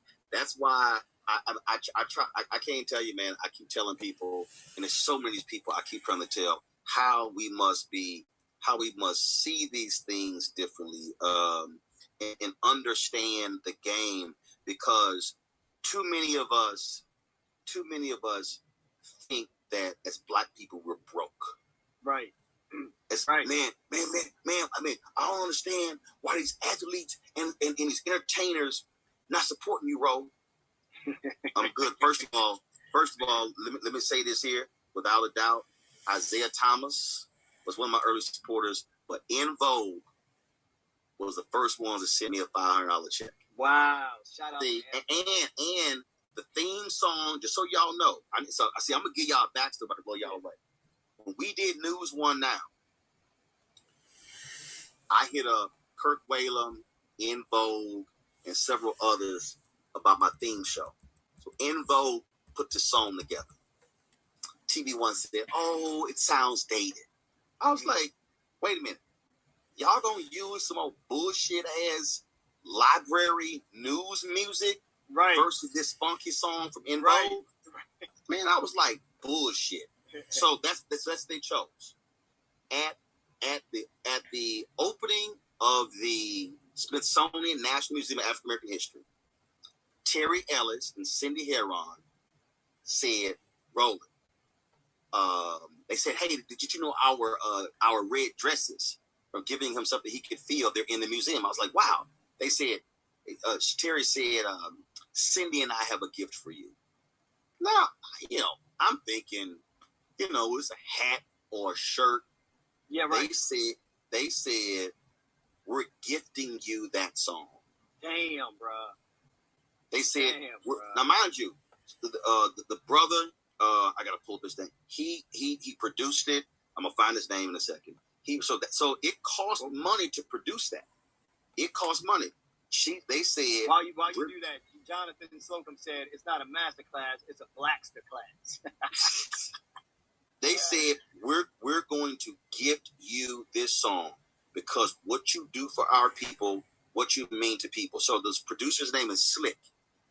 So the theme song that y'all hear on Roland Martin Unfiltered, that is Terry Ellis, Cindy Heron, and the producer Slick, and they gifted that song to me to use as the theme song of Roland Martin Unfiltered.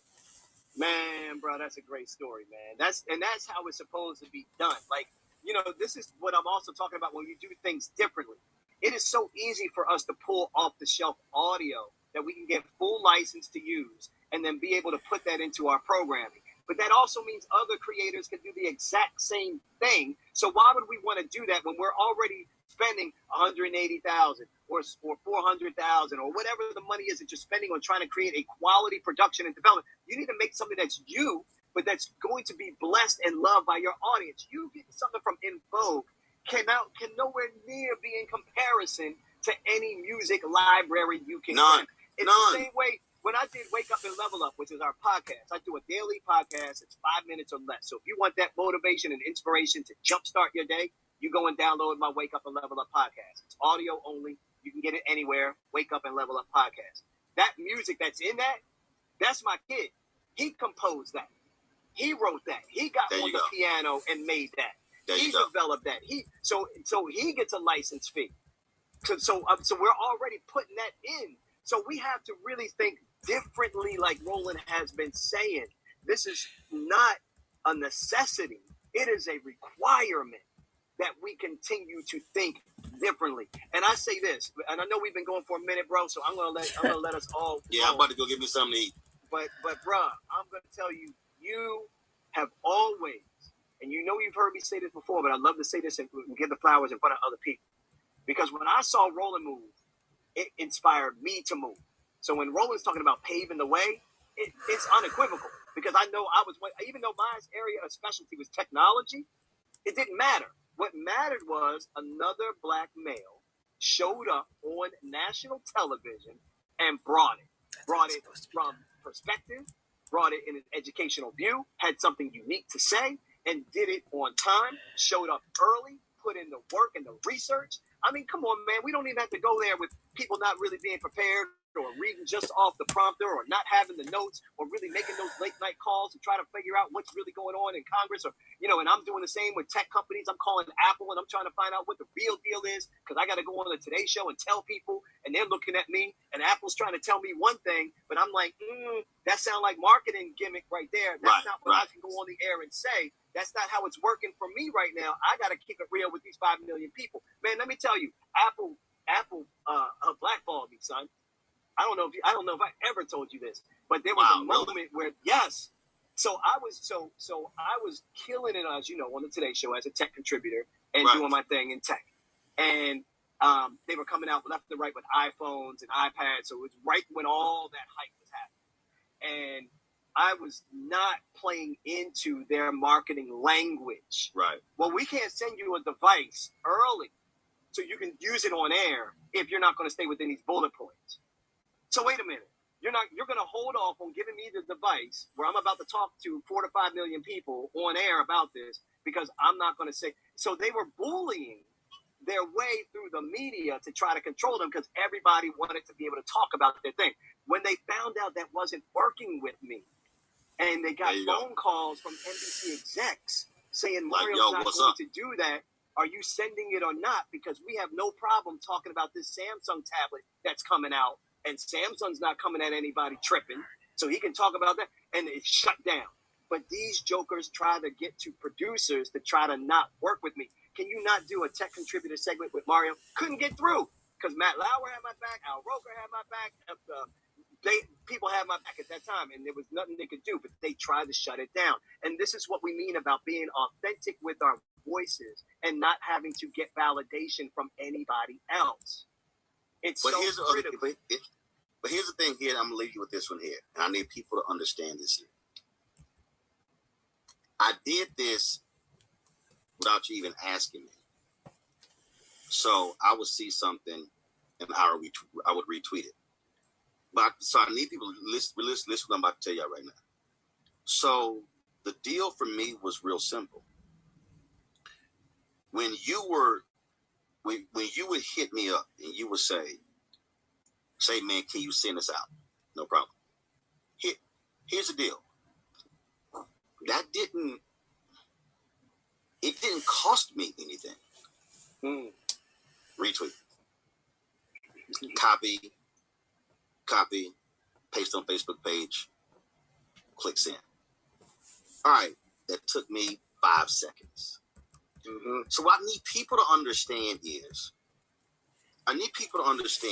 you can't talk about, man, black folks, we got to work together.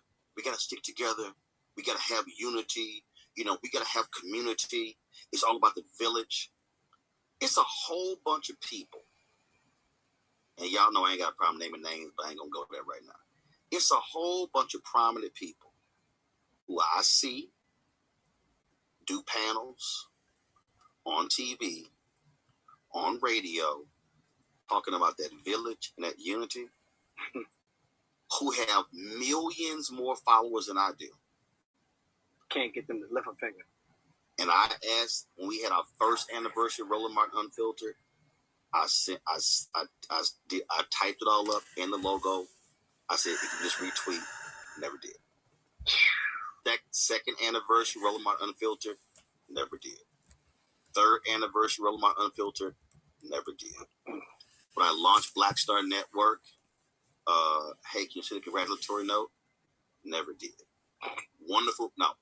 Sisters like Kerry Washington, she did. John Legend, he did. But it's a lot of cats who I see, oh man, love your work. Oh man, right. You represent the community, who wouldn't even click retweet. Damn. So what I'm trying to say to people, we have got to stop talking about community and the village and actually practice it. People have to actually do it. And again, it don't cost me nothing to say, yo, check out Mario's video. It didn't even look popping on here. People don't realize it. I pop in a lot of lives. Mm-hmm. I pop in a lot of chat rooms on Fanbase or Clubhouse. And I pay myself to talk twice a day. I ain't got to talk. I'm just sitting here listening. I didn't send a video request. I'm just sitting here listening. I type comments, and people don't realize. But the point, I need people listening. You cannot talk about, man, black folks, we need our own, we need this, if your ass don't practice it. What Isaac Hayes III is doing with Fanbase, all of the black people that caused Clubhouse's valuation to go to $4 billion after 9 months should be doing the same thing. That's right. We've surpassed 25,000 downloads of the Black Star Network. Now, that's Cerise just said she got her subscription to the Black Star Network. We just pinned it. And here's the deal. It's free. Doing it. It's free. I don't charge. All you got to do, username, password. People might ask, and why are you doing that? Data. So now we can send you the email. So this is simple. And then people talk about, yo, man. I said, no. I need everybody listening. We on the Apple phone, the Android phone. Apple TV, Android TV, Roku, Amazon Fire, Xbox, Samsung TV. You can download the app on all those platforms. Yep. Same as the white folks, same as Peacock, same as all of them. No different. When you pull it up, it look good. It's clean. It ain't raggedy. Because again, we know how to put it together. But what I'm laying out to people is we as black people, somebody said, I'm going to get a subscription. All you got to do is download the app and sign up. That's all you got to do. It's that simple. Just type in Black Star Network. Yep, Black Star Network on my network. On any device that you're using. It really, that's it. On all in fact, there you go. In fact, download it on all of them. Yes. I have it on my Roku. I have it on my Roku and on all my TVs. I got it on my phone. I got it on my tablet. I got it everywhere. There you go. And that's the thing. But if we could, again, back to that, if we could learn that when we support me, we're supporting Mario. Then we support Mario, we're supporting the people who Mario employs. When you support me, I got 15 people working for me. Yep. You're supporting that. When we did TV One show, the sister who was doing the second makeup artist, when the show ended, she said, Sharon, she said, Roland, she's like, I gotta thank you. I said, Sharon, why? She said, this show allowed me to buy my house. Damn. She said, she says, Roland, she said to me, and man, I'm tearing up thinking, she said, you have no idea how this show changed my life. She said, I got more new clients who came through your show. She said, so I want to, she said, you changed my life. The people who are working for me are sending their kids to college. So the money that I'm paying them is paying for their children's college. So that's what I need people to understand. When we support our companies, and our companies are hiring people. That's right. And our companies are hiring other Black companies to do work. What's the one complaint? Man, the dollar in the Black community don't circulate even one time. Well, guess what? You give to Roland Martin Unfiltered Black Star Network. I sat here, hired the lighting dudes, production people, the camera people, the Drake people. That money is circulating. Now, what they...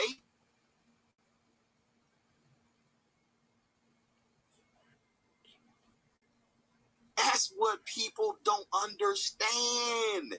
So all of a sudden, if I'm paying this producer $100,000 and this booker $75,000 and this person $45,000 and this and these audio people, I'm not sitting there keeping all the money. I got staff, but it's going to all of these different people, and now we're building and growing. And so now, when somebody has a child who needs an internship, we've now built capacity because we now That's right. There's a lane.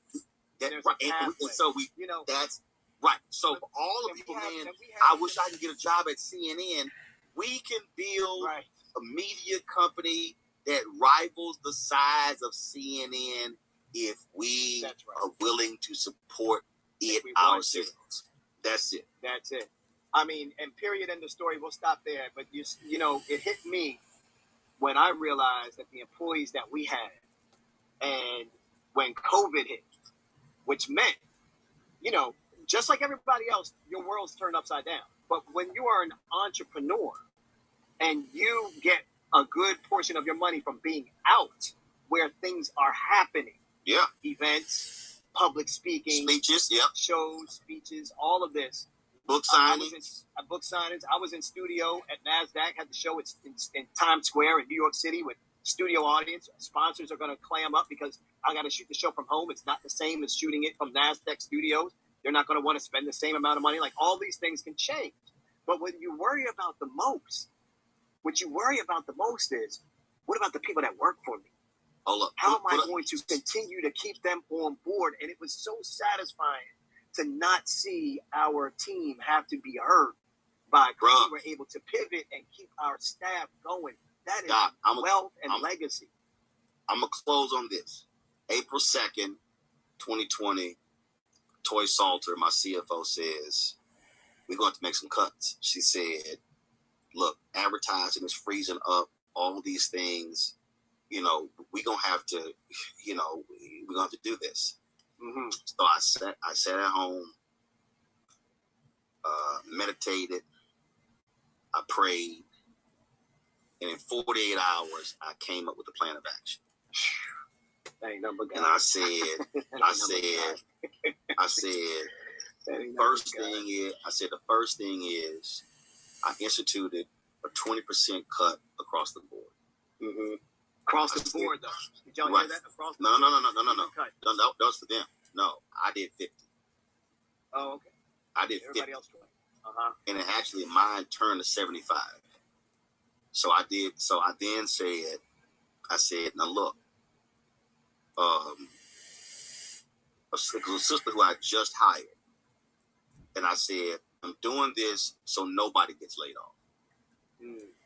Folks, I mean, obviously nobody was happy, but I said, look, people have to remember, 30,000 media jobs were lost you can between be out of a job. January and May. 30,000. Right. So Do you want to monitoring the downsize with us, or do situation. you want to be unemployed? And so we were averaging, and see, I'm about to really blow people away. We were averaging about 25,000 a month on YouTube, January, February, March, April. Then in May, we jumped to 78,000. COVID, what was COVID, they were watching. June, it jumped to 85,000. George Floyd, views and everything like that. It was like 88,000 in July, 90,000 in August, 95,000 in September. It was like 85,000 in October, 90,000 in November. They jumped to 103,000 in December. January through April, we were doing 25,000 a month. Our revenue tripled on average, tripled for the rest of the year. So when we got to July, now again, I need everybody to listen to what I just said. Tripled in May, June, July. You don't know if this is a one-off or what's going to happen. Right. So what I did was I restored 10% of the cut. Okay. Because I needed to make sure that we kept a cash reserve just in case it dropped back down to 25, 30, so I can keep paying them the rest of the year. Yep. Well, the next month, it was around 80,000+ again. So I then said, bet, okay, no problem. I'm now going to restore the other 10%. Okay. So really, April, May, June, my people for 3 months had 20% cut. July, 10% came back.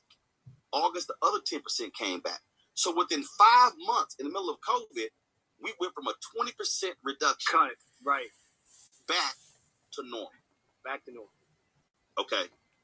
Now, remember what I told you? April 2nd, April 4th.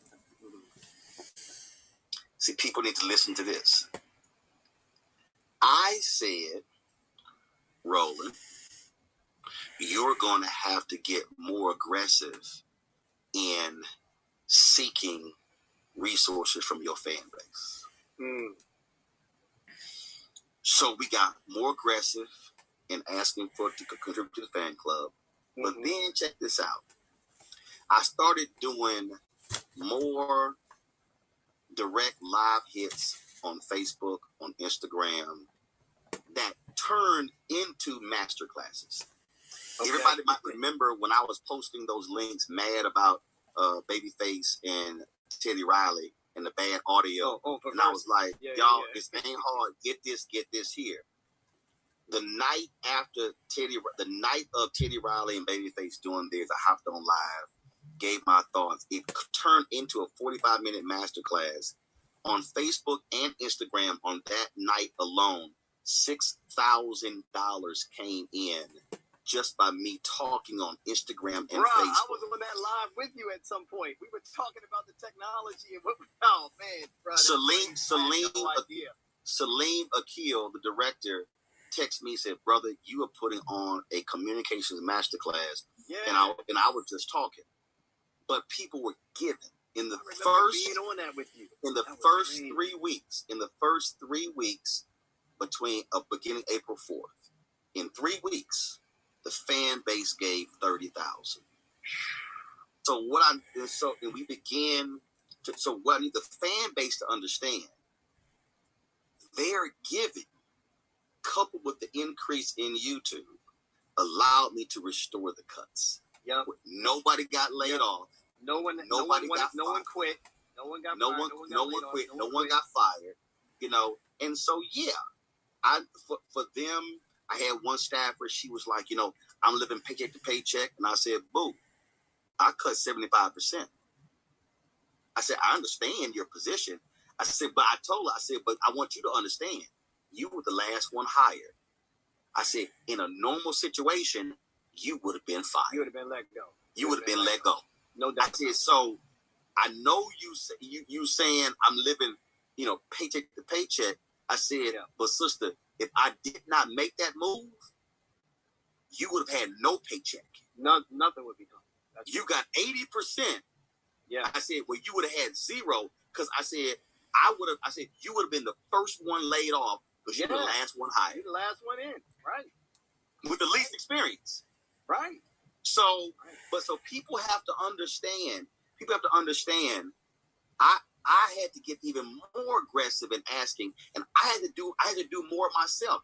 I was hopping on Instagram, doing 20, 30 minutes, asking me any question you want to ask, pinning our stuff at the bottom.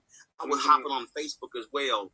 That's how, man, the money began to come in and build and build and build and build, and how we were able to sustain ourselves. So we're not at the point of showcasing the new studio if we did not weather that storm. And remember, that was February, March 2020. We launched September 2018. So we were only in the show 15 months. And so it's having the faith, it's having the vision. And I need people to understand about faith. When Peter when Jesus got out of the boat and went walking on the water, and Peter got out, all of a sudden, Peter was walking on water. Then when Peter started doubting, he started drowning. Y'all need to read the scripture. It does not say that Jesus stuck his hand into the water and pulled Peter out of the water. It said that he stuck his hand out, which meant Peter had to stick his hand out. Yeah, he had to grab one. Too many people, too many of y'all, and I ain't got no problem saying it, too many of y'all are sitting here going, God, when you going to do something? When you going to do something? And God's like, I'm ready to move when you move. I'm ready to move when you move. And that, bruh, is the biggest thing that people just don't get, and they're unwilling to pick the phone up, call somebody. Man, people call me all the time. Talking who, man, lights, cameras, what about this? I'm like, this. I'm not sitting here charging them. People like, man, you should be charging people consulting fees. I'm like, no. Look at that clip when I interviewed Issa Rae. Issa Rae said, you can't wait to hook up with Tyler and Ava. She said, you got to use the people who are right around you, and y'all work together. And that's what they did. When they did her show, that was on YouTube, she said, we were all out of work. So shit, everybody, let's all come together and work on something. That's the thing, man. Too many folk are sitting around unwilling to partner and work with each other to get where we are going.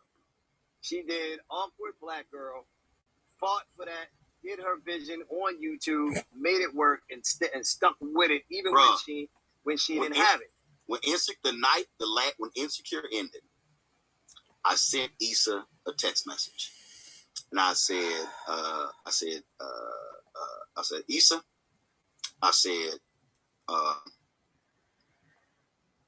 what I appreciate about you is I remember when you and I were running to each other doing panels. When you had your book, you came on my TV One show. I said, I moderated one panel with you. I said, and you were talking about this here, and folk weren't believing you. I said, and both of us were working our vision.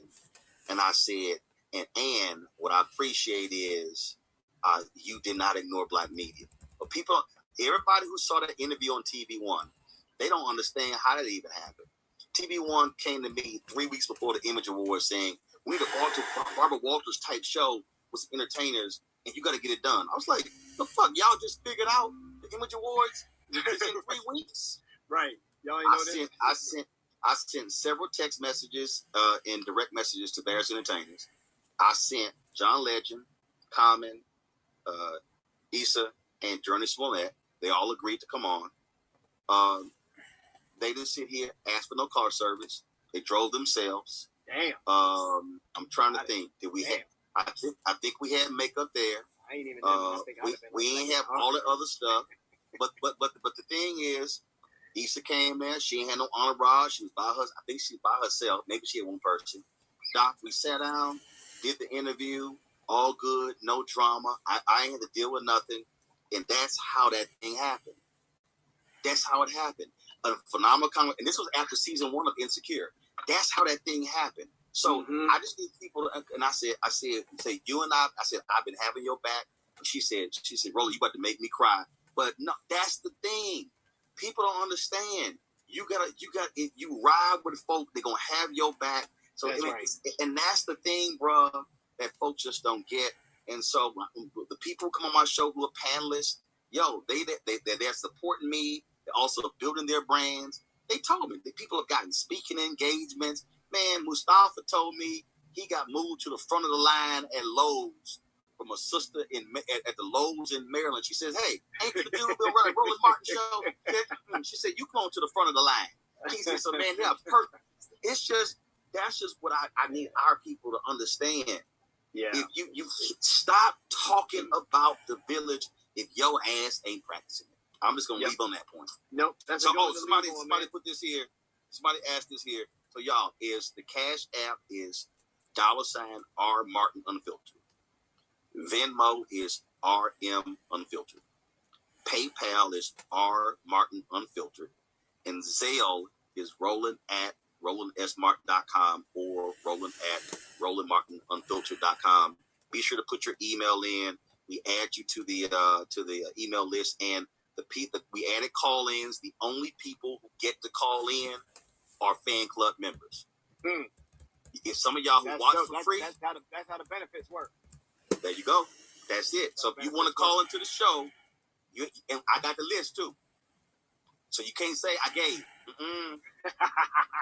20. Keenan already sent me the thing. More than 22,100 people have given. I got all of them. So when somebody try to lie, you can't get through.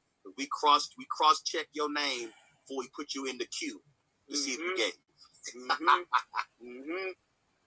Oh, PayPal again. PayPal is just R Martin Unfiltered. R Martin Unfiltered. That's PayPal. That's it, Doc. Bruh, it's good to chat. I'm going to eat. You go eat. I'm gonna hold it down for a minute because I want to. And look, man, we waiting on those shows, man. The shows are coming, bro. I know we had the little COVID thing going on, but the shows are coming. I'm not playing with you. We're ready to blast them out. I know you're ready to blast them. We ready to get them going too. So we excited. Don't get it twisted. I know I haven't been in complete contact, but we were just talking about you in our meeting on Thursday, and I was actually supposed to reach out to you on Friday, but they're coming. We got it. Cool. We're coming. All right, man. You go enjoy the rest of your week, man. Have a great weekend. I'm gonna stick around with the folks. I want to answer a few questions, and then I'm gonna wrap it up too, man. All right. Good to see you, big brother. All right. That's Big Brother Roe right there. Make sure y'all continue to support that man and continue to support what he's doing for all of us and the Black Star Network and everything. For those of you that are new to me, welcome. I appreciate seeing you here. Many of you have been following me, and I appreciate that. If you DM me, for those of you that have been trying Event, I see that you can't find it on PayPal. Just DM me on Instagram, and I will get in contact with Roland and DM you back what that is, because I can't remember it. He ran off like 4 or 5 different payment services. I couldn't keep up with all of them. So I don't actually remember what he actually said. So hit me with that. Y'all enjoy that conversation? Missy Miss, never heard of me. I appreciate it. I've been around for a minute. You can go do a Google search, Mario Armstrong, do a Google search on me, and you will find out what I'm all about. Right now, what I wanted to do really quickly, just for the next few minutes, I want to talk to anybody that's out there that's stuck with a project, or they aren't clear on their goals, or they are stuck on something in their business, because that's my strength. My strength is threefold. My strengths are, number one, helping you build your personal brand. Number two, helping you discover and understand and get true clarity on your real purpose and how to make a profit from your purpose. And then number three, I teach people how to get brand sponsorship dollars to invest in their companies, their content, and their ideas. So if any of you do events, or if any of you do podcasts or YouTubes, or social media, or you create content, or you're an author, you're going to be doing a book tour, and you would like to get sponsorship, I'm the guy people see to help them get brand sponsorship deals. Why? Because we have our proof of doing it ourselves to a big degree. This is what we do. We create our own content, and we get our own content sponsored by companies like FedEx Office, Roku, NASDAQ, so many more. That's me right there. That's our show. And so many more. So you're catching me in my little, this is my pandemic closet, my pandemic production room. And what we were talking about before Roland jumped in to my video, we were talking about how to get monetization for your social media content. Because what we were talking about, as you see at the top of the title, it says VC pays a YouTuber $1.7 million. What I was talking about was that venture capitalists, VC standing for venture capitalists. Appreciate that, Rodney. Venture capitalists has paid, recently in the news, has paid a YouTuber $1.7 million in exchange for a % of ownership in her business. And so Roland saw me talking about this whole thing because he knows that I help people monetize their ideas. I help them get clear on their business, their product, their services, and their content so that they can actually make a sustainable big income from those things. And so he jumped in. When I saw him jump in, I was like, oh, man, I got to add him on. So then he popped on, and we got into a whole masterclass talking about everything under the sun. And I'm a part of his network. So for those of you that don't know me, I'm a 2-time Emmy winner. Yes, these Emmys are real. I saw somebody earlier asking, are those Emmys real? Yes, they're real. We've earned those. Somebody said he got the flex. No, that's just hard work. And so we have 2 shows coming to Roland's Network. We have a show about entrepreneurship, business, and money. And then we have a show on tech. So we got 2 shows. 2 shows coming to his network. So be on the lookout for that. I appreciate it. The Divaneer is in the building. What's up? The Divaneer knows what's up. She's one of my students right there, being in this building. So what I want to do, her name, the YouTuber, Mitchie, is her name is Marina. A lot of people don't know her. She's got 3 YouTube channels. One of those YouTube channels had about 1.7 million subscribers, 1.3 million subscribers, and she did a venture capital deal for 1.7. The reason why I'm bringing this up is because I need our community to understand something very important. We have the ability now through college sports that our young athletes can now start getting paid for opportunities with brands.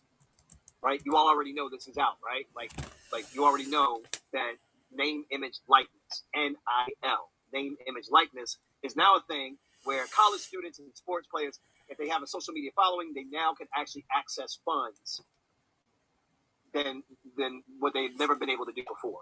There's some things that are specific around that, but here's where I'm really concerned. I'm concerned because venture capitalists are starting to see content creators as people to invest in, not the platform or the idea or the product, but just the mere fact that they create content that has people coming to them, and they've created some kind of fan base or loyal following. And what I'm really worried about is a lot of people getting in these conversations with venture capitalists, and as we equate it to the music business, selling their masters. In other words, ownership is critical when it comes to content because licensing can happen for years and decades later. But if we sell too early or we take the short cash infusion, we end up running the risk of losing the legacy ownership. And that's where I just really wanted to call attention to this idea that this isn't going to be the last time that we hear about venture capitalists coming in and trying to give people an infusion of cash for exchange of ownership. Let me tell you, they own anywhere between 5 and 10%. I think it's 5% of her business for the next 30 years. For the next 30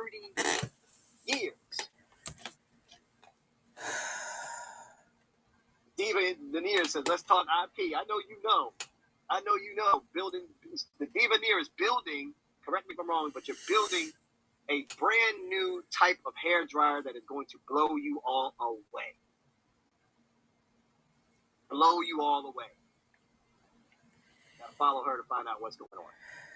So what I want to do with this time, since I have you all, is I want to do a couple things. Number one, you should follow me if you're interested in entrepreneurship, if you're interested in understanding how to build your personal brand, if you don't know how to use technology to advance your goals, to advance your income, to advance your opportunities for yourself or your family. If you don't know about technology, you need to be following. If you are trying to figure out how to access corporate funding for your ideas, you need to be following. Dead serious. Right now in my LinkedIn bio, I think it's on is it Wednesday? Wednesday I do a session on, actually it's a workshop. It's a 2-day workshop that I'm doing that's all about teaching you how to achieve your goals. But I'm going to give you a little bit of a clue right now. It's the number one thing, and I want to take your questions. Anybody, yes, it's the 360 deal, Diva. Anybody got questions on any of those things? Personal branding, social media or marketing, brand sponsorship and getting corporate access, corporate dollars, and getting clarity on your vision. Any of those questions, hit me right now. Let's go into a 10-minute rapid fire answer to get you all some advice and information that's going to help you move to the next level. We have to be purposeful. We have to be intentional. My word of the year, I do not do New Year resolutions. New Year resolutions do not work. By January 14th, most people have given up on their New Year resolutions. By February 15th, 80% of people have given up on their New Year resolutions. That's why, one of the reasons why, I want to share a particular tip with you right now. Number one tip for achieving any of your goals. You're starting off this new year. You've got some goals that you would like to achieve.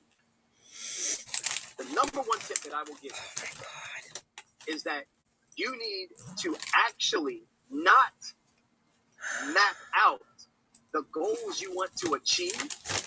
Follow me, stay with me. You need to not map out the goals you want to achieve. What you need to write down are the 3 things that would stop you from achieving each goal. I'm going to let that sit for a second. Somebody in the chat type marinate. Somebody in the chat type marinate. We're going to let that marinate for a second.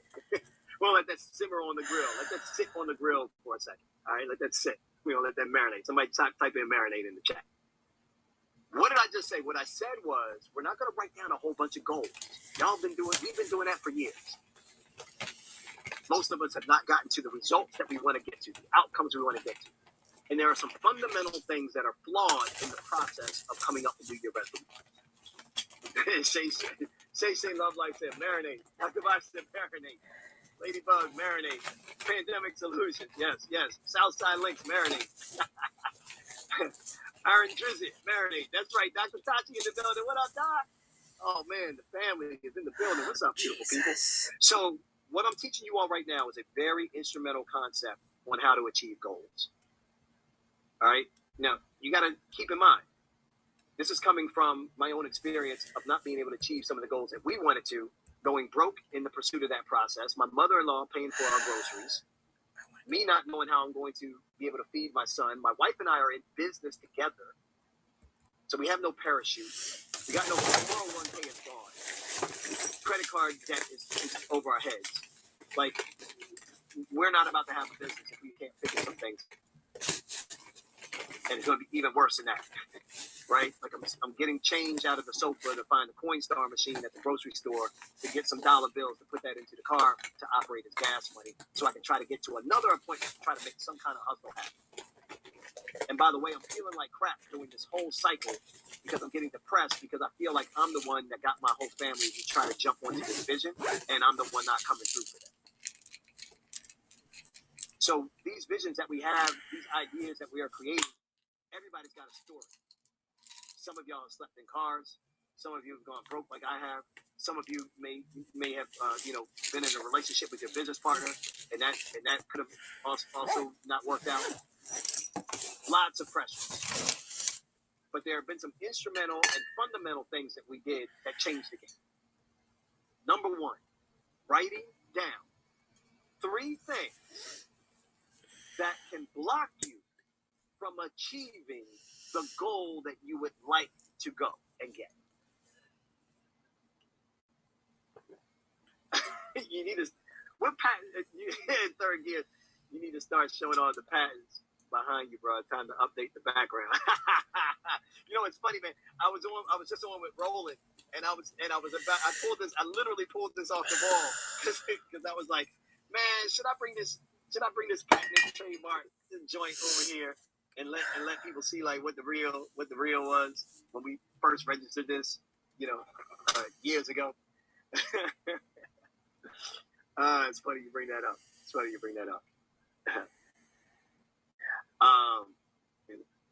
Oh, you're talking about that. We're talking about real business. Man, this fool is talking about, he's like, he's telling me I need to upgrade my backdrop behind me. He's so right. Let me handle this right now. Because he's not going to let me rest. All right, I'm going to put him up. All right. Put him up.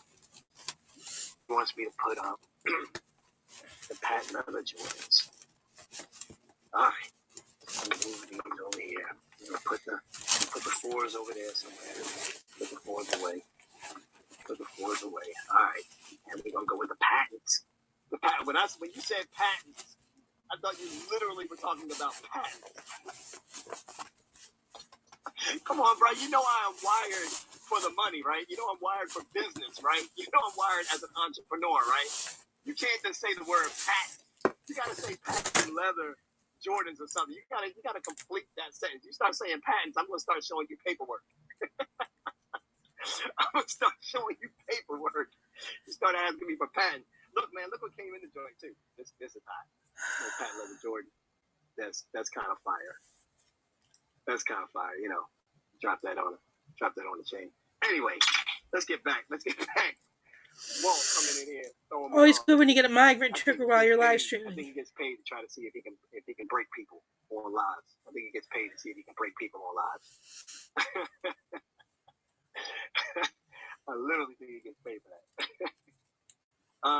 Big Red Radio says, can you wear the red Jordans yet? Or is there a goal attached to them? All right, let's do it. So, Big Red knows something that a lot of y'all may not know. I create what is called tangible affirmations. Tangible affirmations are things that I buy in advance. I'm a sneakerhead, so I buy sneakers because it's my vice. But since it's my vice, I've turned my vice into a goal-achieving process. So there are shoes that are laid out here with messages, goals that are attached to them. I can't wear these particular shoes. These have been done. This happened. That card was for these shoes right here. That happened, so that card goes down. But so these shoes are when we get a distribution deal, which we just got. But I haven't really publicized that yet, so I haven't worn them yet because the ink is dry on the contract. The media kits are going out next week, so I'll be able to wear those. The 30 video letters, I probably won't be done those for about another 2 to 3, maybe even 4 weeks. But yeah, I haven't yet applied my goal to these shoes yet. So to answer your question, Big Red, no, I cannot wear these because I have not attached a goal to them just yet. And I'm trying to really think hard as to what that big goal is that I want to attach to these shoes. I call them tangible affirmations. That's what we call them. They're called tangible affirmations. Something I came up with because it's a way for me to consistently see the goals that I have every day when I come into our set, come into my room here. And I see those goals every day, but I can't wear those shoes until I hit that goal. So what's really beautiful about it is once you hit a goal and you wear those shoes, like these right here, once I couldn't wear these shoes for 2 years because these were the shoes that I said I couldn't wear until we launched the Never Settle show. Happy Saturday. Is that Bridge? The show launched. They sat in this closet for 2 years and I couldn't wear them, but I saw them every single day. But now here's the thing. here's the thing. When I do put these shoes on and I go to another meeting, it reminds me that I won before. It reminds me that I won before. I'll check Facebook and see if that's that I did bridge. do something successful and that I did achieve a big goal. So when I wear these again, it just reinforces that. So when I go into a new meeting, if you see me wearing these and I'm going into a new meeting, I'm intending to get that meeting done. I'm intending to lock down that deal because those shoes have already proven to me that I've been able to do it once before. So this is kind of like how you are reinforcing the goal achievement process. These are why I'm telling you, these are unique strategies that a lot of people don't share or don't know or don't talk about. So I try to really pride myself on bringing new perspectives to you, new voices to you, new ideas to you. So many of you that are new to me, don't be new to me anymore. Join the best way to make sure you don't miss any of my lives. I go live on Clubhouse. I go live on Instagram. I go live on Facebook. I go live a lot. And I'm always trying to give away game and information to help my people. And I'm also always interviewing other people that you should be aware of or get access to. And so if you don't want to miss those things, then I need you to join the text club below. 917-810-2347. That's the text club. The reason why is because when I go live, Thanks, I send Bridge. out a text.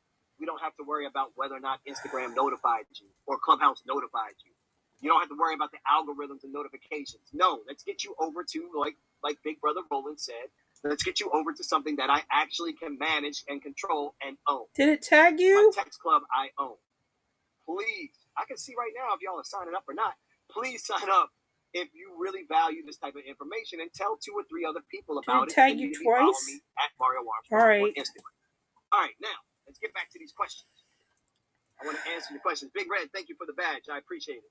Big Red Radio is one of my students. By the way, Salicia's in the building. That's one of my people that I actually brought onto the Never Sell Show y'all need to know about. Dr. Salicia, to be exact. So we're talking about wealth and legacy. And we're talking about trying to hit these goals.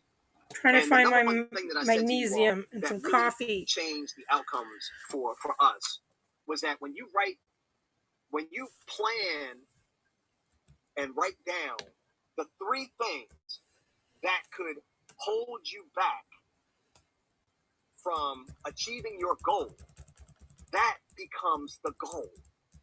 So let's break down a scenario. A scenario sounds like this.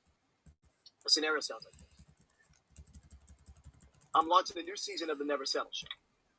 New season of the Never Settle Show. There's 52 weeks in a year. I'm looking to do 48 episodes.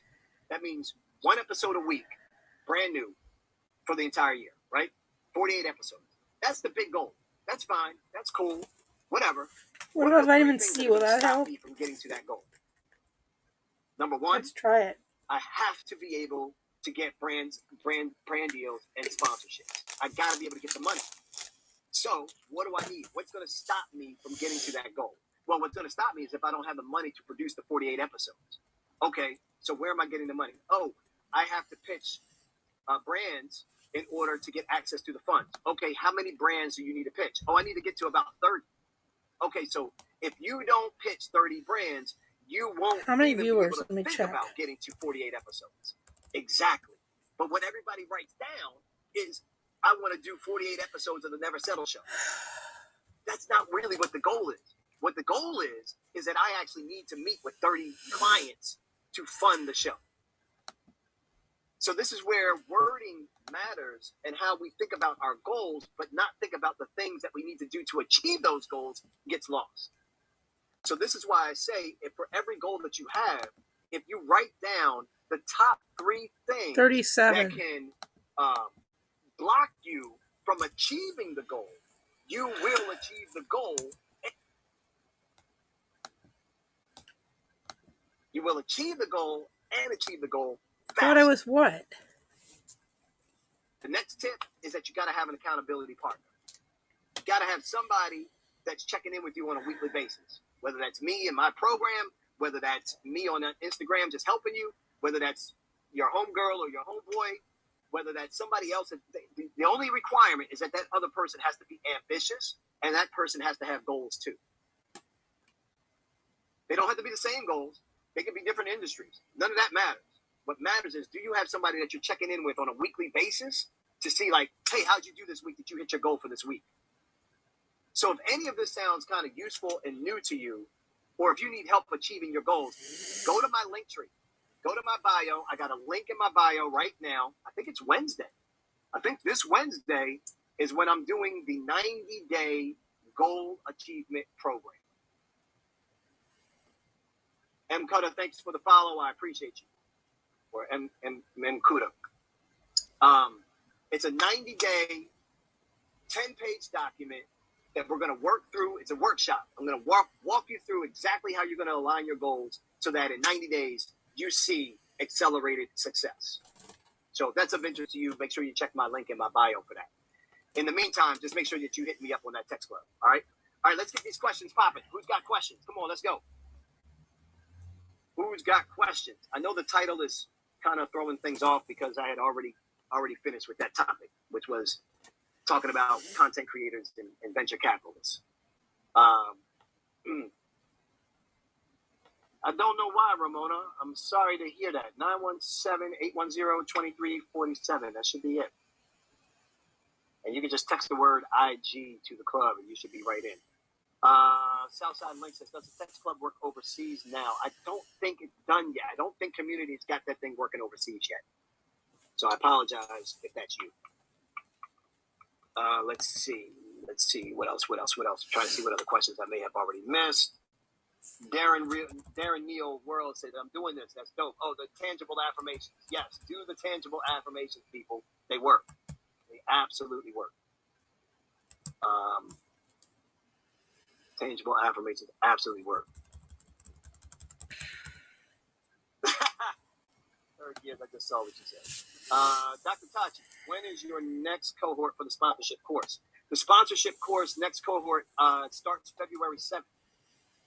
February 7th, where you will be able to get access to me for 4 meetings, but then you get all of the content, the templates, the video lessons, and everything to teach you the strategy to be effective in knowing who to pitch, how to pitch them properly, what to say, and how to get access to 5- and 6-figure sponsorship deals. It's 2 hours and 40 minutes of curriculum. It took us 7 months to put it all together, but it's my exact formula that I still use to this day when I'm out selling sponsorship deals. So I really like that program. It's in 30 days, you will be out and on your way. And then our more accelerated program is called All Access. And that's where I'm with you for 10 weeks, 10 to 12 weeks. And I also co-pitch brands with you. So I can be like your external salesperson in a meeting. So if any of this is kind of like of interest to you, just go to neversettleacademy.com.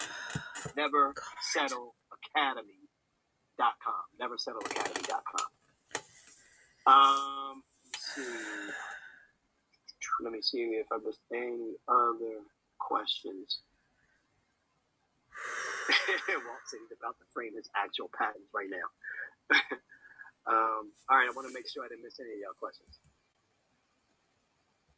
All right, I think I'm good down there. Man, you better put your patents in frames. What are you doing, man? All right, I'm just making sure. I was just scrolling back. I wanted to scroll back to make sure I didn't miss anything. Some people are putting questions in the question box. Thank you. So let's, but I can't put it up here. All right, Nathan Gorham says, what's a process for determining a good tangible affirmation? The process for determining is that the reward has to be something that you desire. The reward has to be something that pains you to look at that you can't use yet. So you're going to buy your reward in advance, but you cannot use it at all. And so that's the first step. Identify something that you really want, but that will motivate you, but you can't use. And then secondly, make sure that thing is visible every day. You got to be able to see it, or else it just gets lost in the mix. Those are the two factors in doing tangible affirmations. Let's see. Dr. Bob asked a question. Do you see yourself doing more television like the Today Show this year? Man, that's a great question. I was supposed to go on next Thursday, and it's just too much. I can't pull it together in time to go on next Thursday. So the short answer is yes. I do see me coming back to broadcast television, which is kind of wild to even say, in a more frequent capacity. So absolutely, that's going to happen. And it might happen, I'm hoping it stays where I'm at the Today Show, but I'm also looking at other options. You got to remember, when I first got onto CNN and we scored that contract and got that deal with CNN, the reason why is because I went to an event in Florida and TJ Holmes was moderating the event. And I was one of the panelists. And I was on fire that day. Well, I should say I studied. While everybody else was asking me to go out and party with them the night before, I didn't go. I stayed in the hotel room. In fact, I didn't stay in the hotel room. I stayed in the lobby because I wanted to stay awake.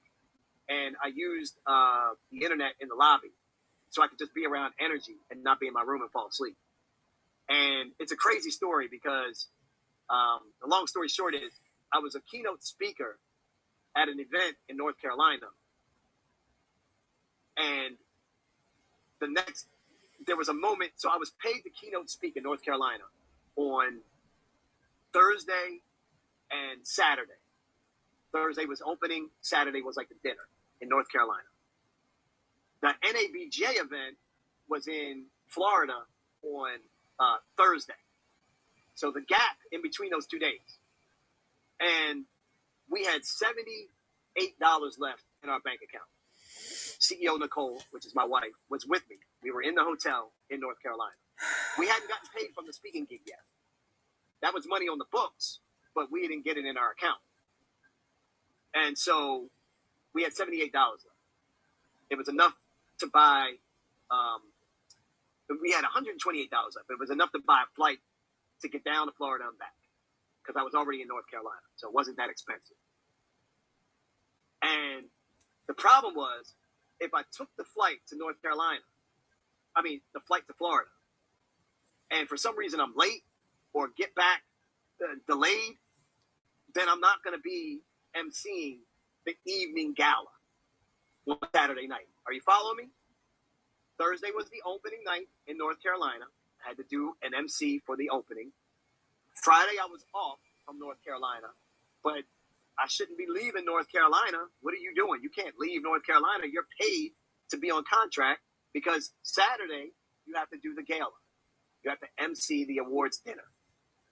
But Friday was this shining little moment because I've been trying to get on CNN for over a year. And it was a chance for me to appear on a panel where TJ Holmes was going to be the moderator. And my goal, and the only thing I could think of, because I had been watching TJ and Betty, CNN, Saturday mornings, every weekend I had been watching TJ and Betty, and I'm like, man, I got to get to TJ. If I get to TJ, I think I can get on this network. And so I say to Nicole, we got this little bit of money we can buy this ticket. And she says, oh my God, what if you're late? What if you don't make it back? What if something happens? Then you don't know if you're going to even meet them, have a chance to talk to them. You can't guarantee that you're going to get on CNN. I get on that flight Thursday night, Thursday afternoon, fly out, get into Florida. People hit me up. Oh, Mario, you in the building? Let's go hang out. Nah, man, I got a panel I got to show up for tomorrow. I can't mess this up. Y'all go ahead. I'm in the lobby of the hotel. Thursday night, doing my thing, banging it out. Friday comes. Panel is in like 11 o'clock in the morning. I do the panel. I feel like I'm killing it. I'm killing it on this panel. It's 4 of us, 4 people on the panel. TJ's to the left on at the podium. I feel like I'm killing it. I got a homegirl that's in the back. This thing goes on for like 45 minutes to an hour. Session ends.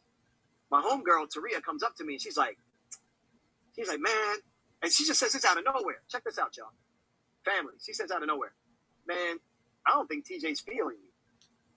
I was like, why would you even say, you have no idea what's at stake right now. You just said you don't even think TJ's feeling me, and you have no idea what's at stake right now. And I said, why would you say that? And he said, well, because every time you said something, his face, he would make a smirk on his face. Kind of like, this little, that look. Y'all know what I'm talking about, right? Like, hey, what? What you, bro, what? Y'all know the look. She said, you keep making his face. He keeps making his face. I said, damn. I started feeling the weight of, like, no success. I started feeling like just went through our last bit of money, not going to be able to get TJ's attention. Thing is going to go down south real quick. And by the way, I got to get ready to get out of here because I got a flight at like 3 o'clock in the afternoon. Or was it 4? It was like 4 because I had basically a little 2 to 3 hour window to like wrap up and then get my butt back to the airport. I was trying to fly out that Friday, so there wouldn't be any problems on Saturday. So right after she says what she's saying, and she's telling me about his crooked up faces, and I'm feeling like the life is being pulled out of me. She has no idea what's at stake. This dude comes beelining to me. TJ Holmes comes beelining to me. TJ says, straight up, this is exactly what he said, y'all. This is exactly what he said. I'm sorry, I'm missing y'all comments. I got to jump at it. TJ said this is exactly what he said. He said, yo, who are you? And where have you been? Exact words. He was like, who are you? And where have you been? I didn't know how to answer it. Any other time, I'm polished. I'm ready. I'm set. I got you. Oh, who I am? Oh, I'm Mario Armstrong, 2-time Emmy Award winner, Damon John public speaker, in partnership with the Shark Speakers Group. NBC Today Show contributor, entrepreneur, and I help you get sponsorship money. Like, I can give you the elevator pitch. We're done. right, no doubt. Like, I got like 3 different ones depending on who you are, depending on who the audience is. I switch it up. That day, he said, who are you and where have you been? I didn't know what the hell he meant. I didn't know what the hell he meant. So he was like, and then he says this, trips me out, y'all. TJ is funny. If y'all ever watched TJ or seen him or seen any of his antics, he's just funny in his mannerisms. He says, I need you to stay right here. I need to go get somebody. Don't move. I'll be right back. I need y'all to understand the vision. I'm in a conference room. There are people mingling because the speech is now over and people are talking to all the other panelists or whatever. I literally have my carry-on luggage with me. I'm checked out of the room already. I'm going to the airport from this moment. I'm not speaking to anybody. I did my panel. I got to get to the airport. I got my carry-on with me. I said to him, how long is it going to be? And he's like, why are you leaving? I was like, yeah, I got to catch a flight in 2 hours. And he was like, don't move. I'll be right back. So I'm sitting there sweating bullets.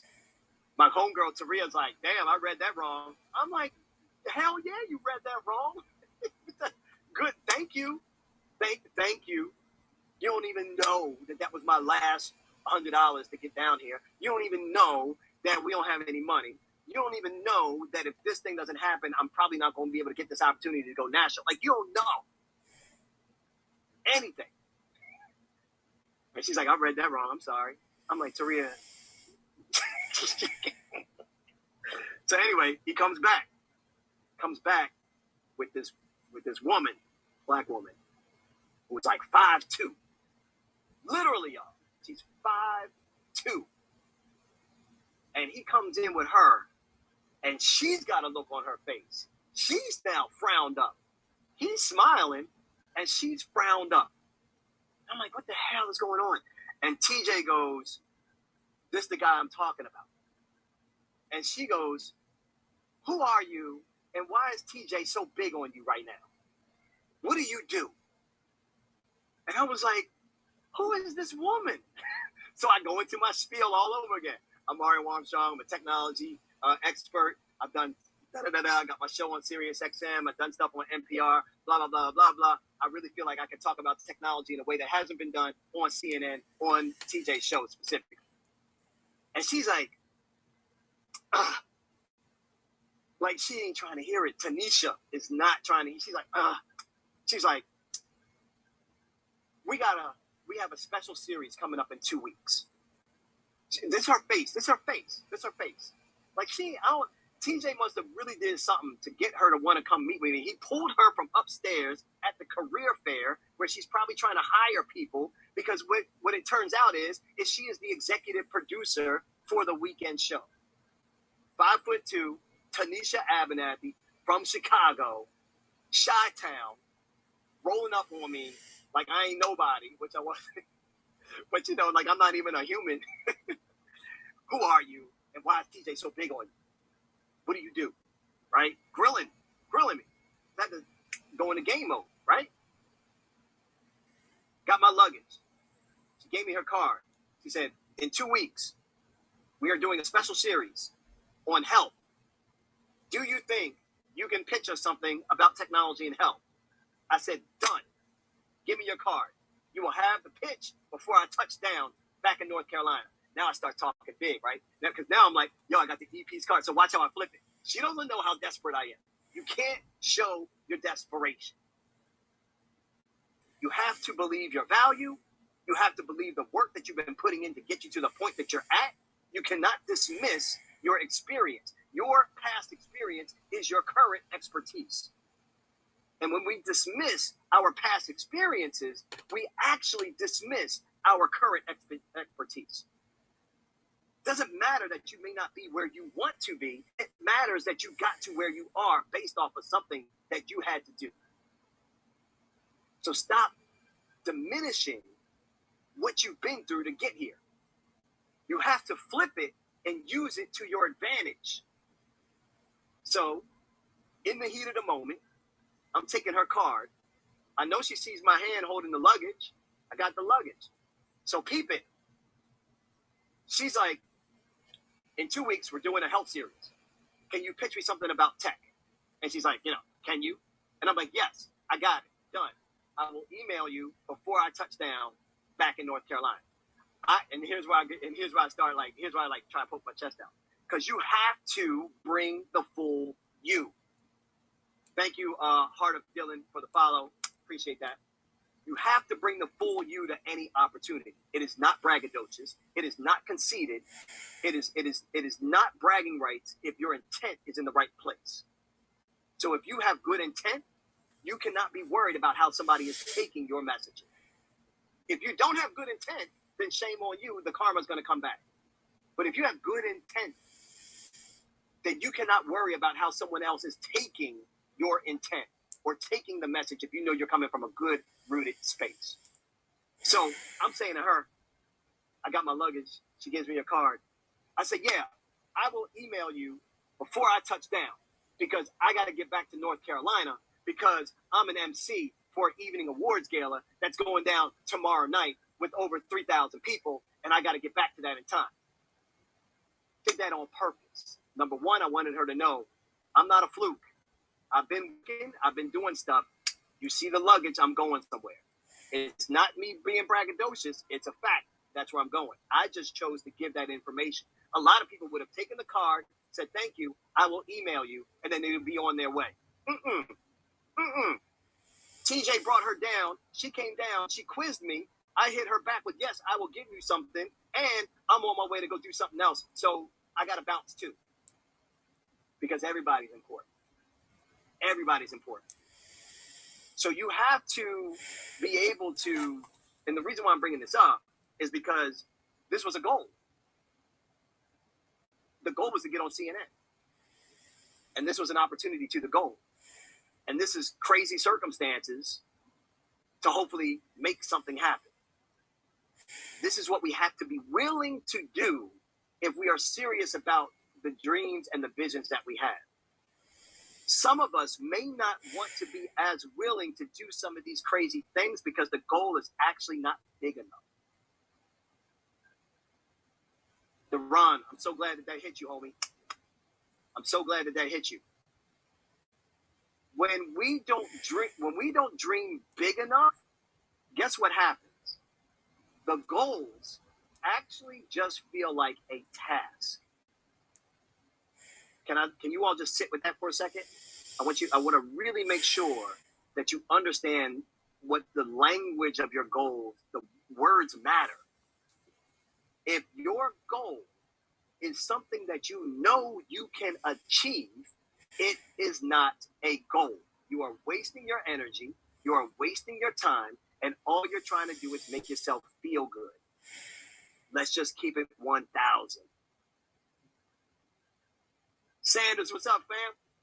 I haven't seen you in a minute. It's good to see you. Let's just keep it 1,000. If your goals are already achievable, it's a task. Put it on your damn to-do list. Stop talking like you're going to achieve this goal that you already know you are going to achieve.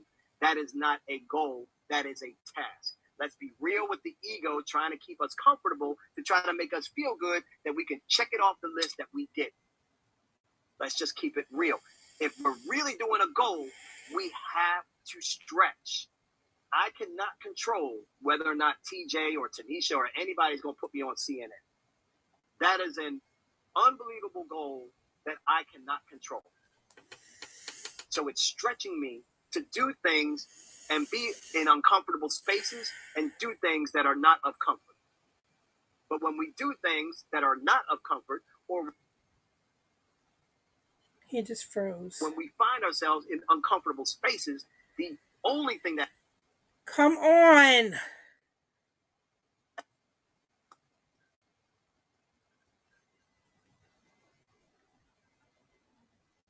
Period, end of story. So, needless to say, I go on TV. Man, if I could pull up that segment, I should pull.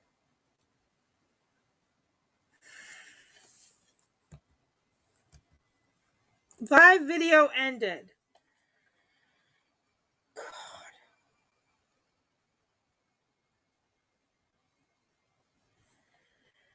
All right, I'm going to see if I can get my magnesium and my coffee and see if he comes back on.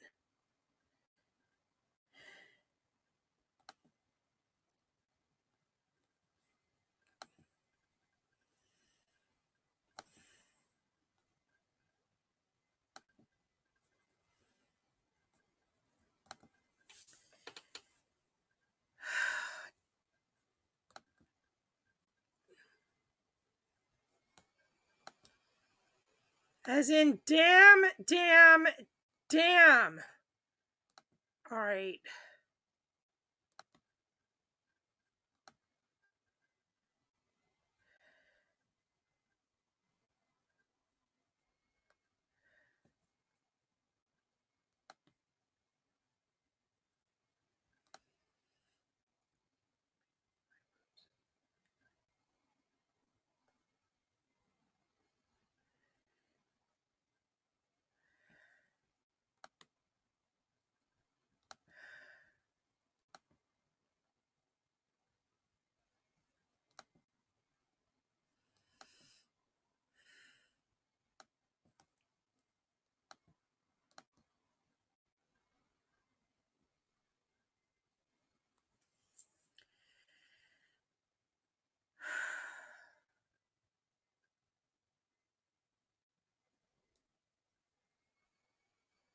I was trying to stay until the end with the migraine trigger and it crashed. Let's see if he came back on.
All right, I'm going to give him 5 more minutes and then I'm out.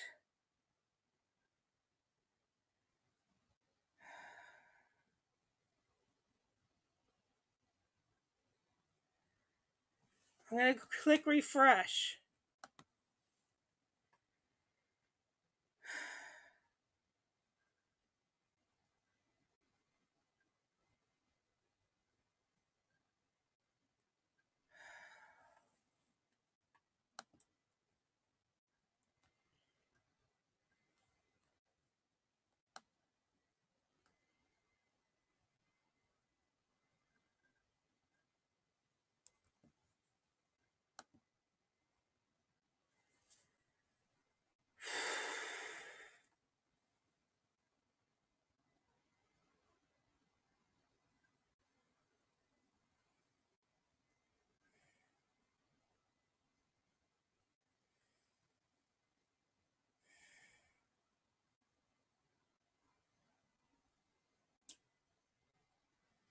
All right, I'm out. Bye, everybody.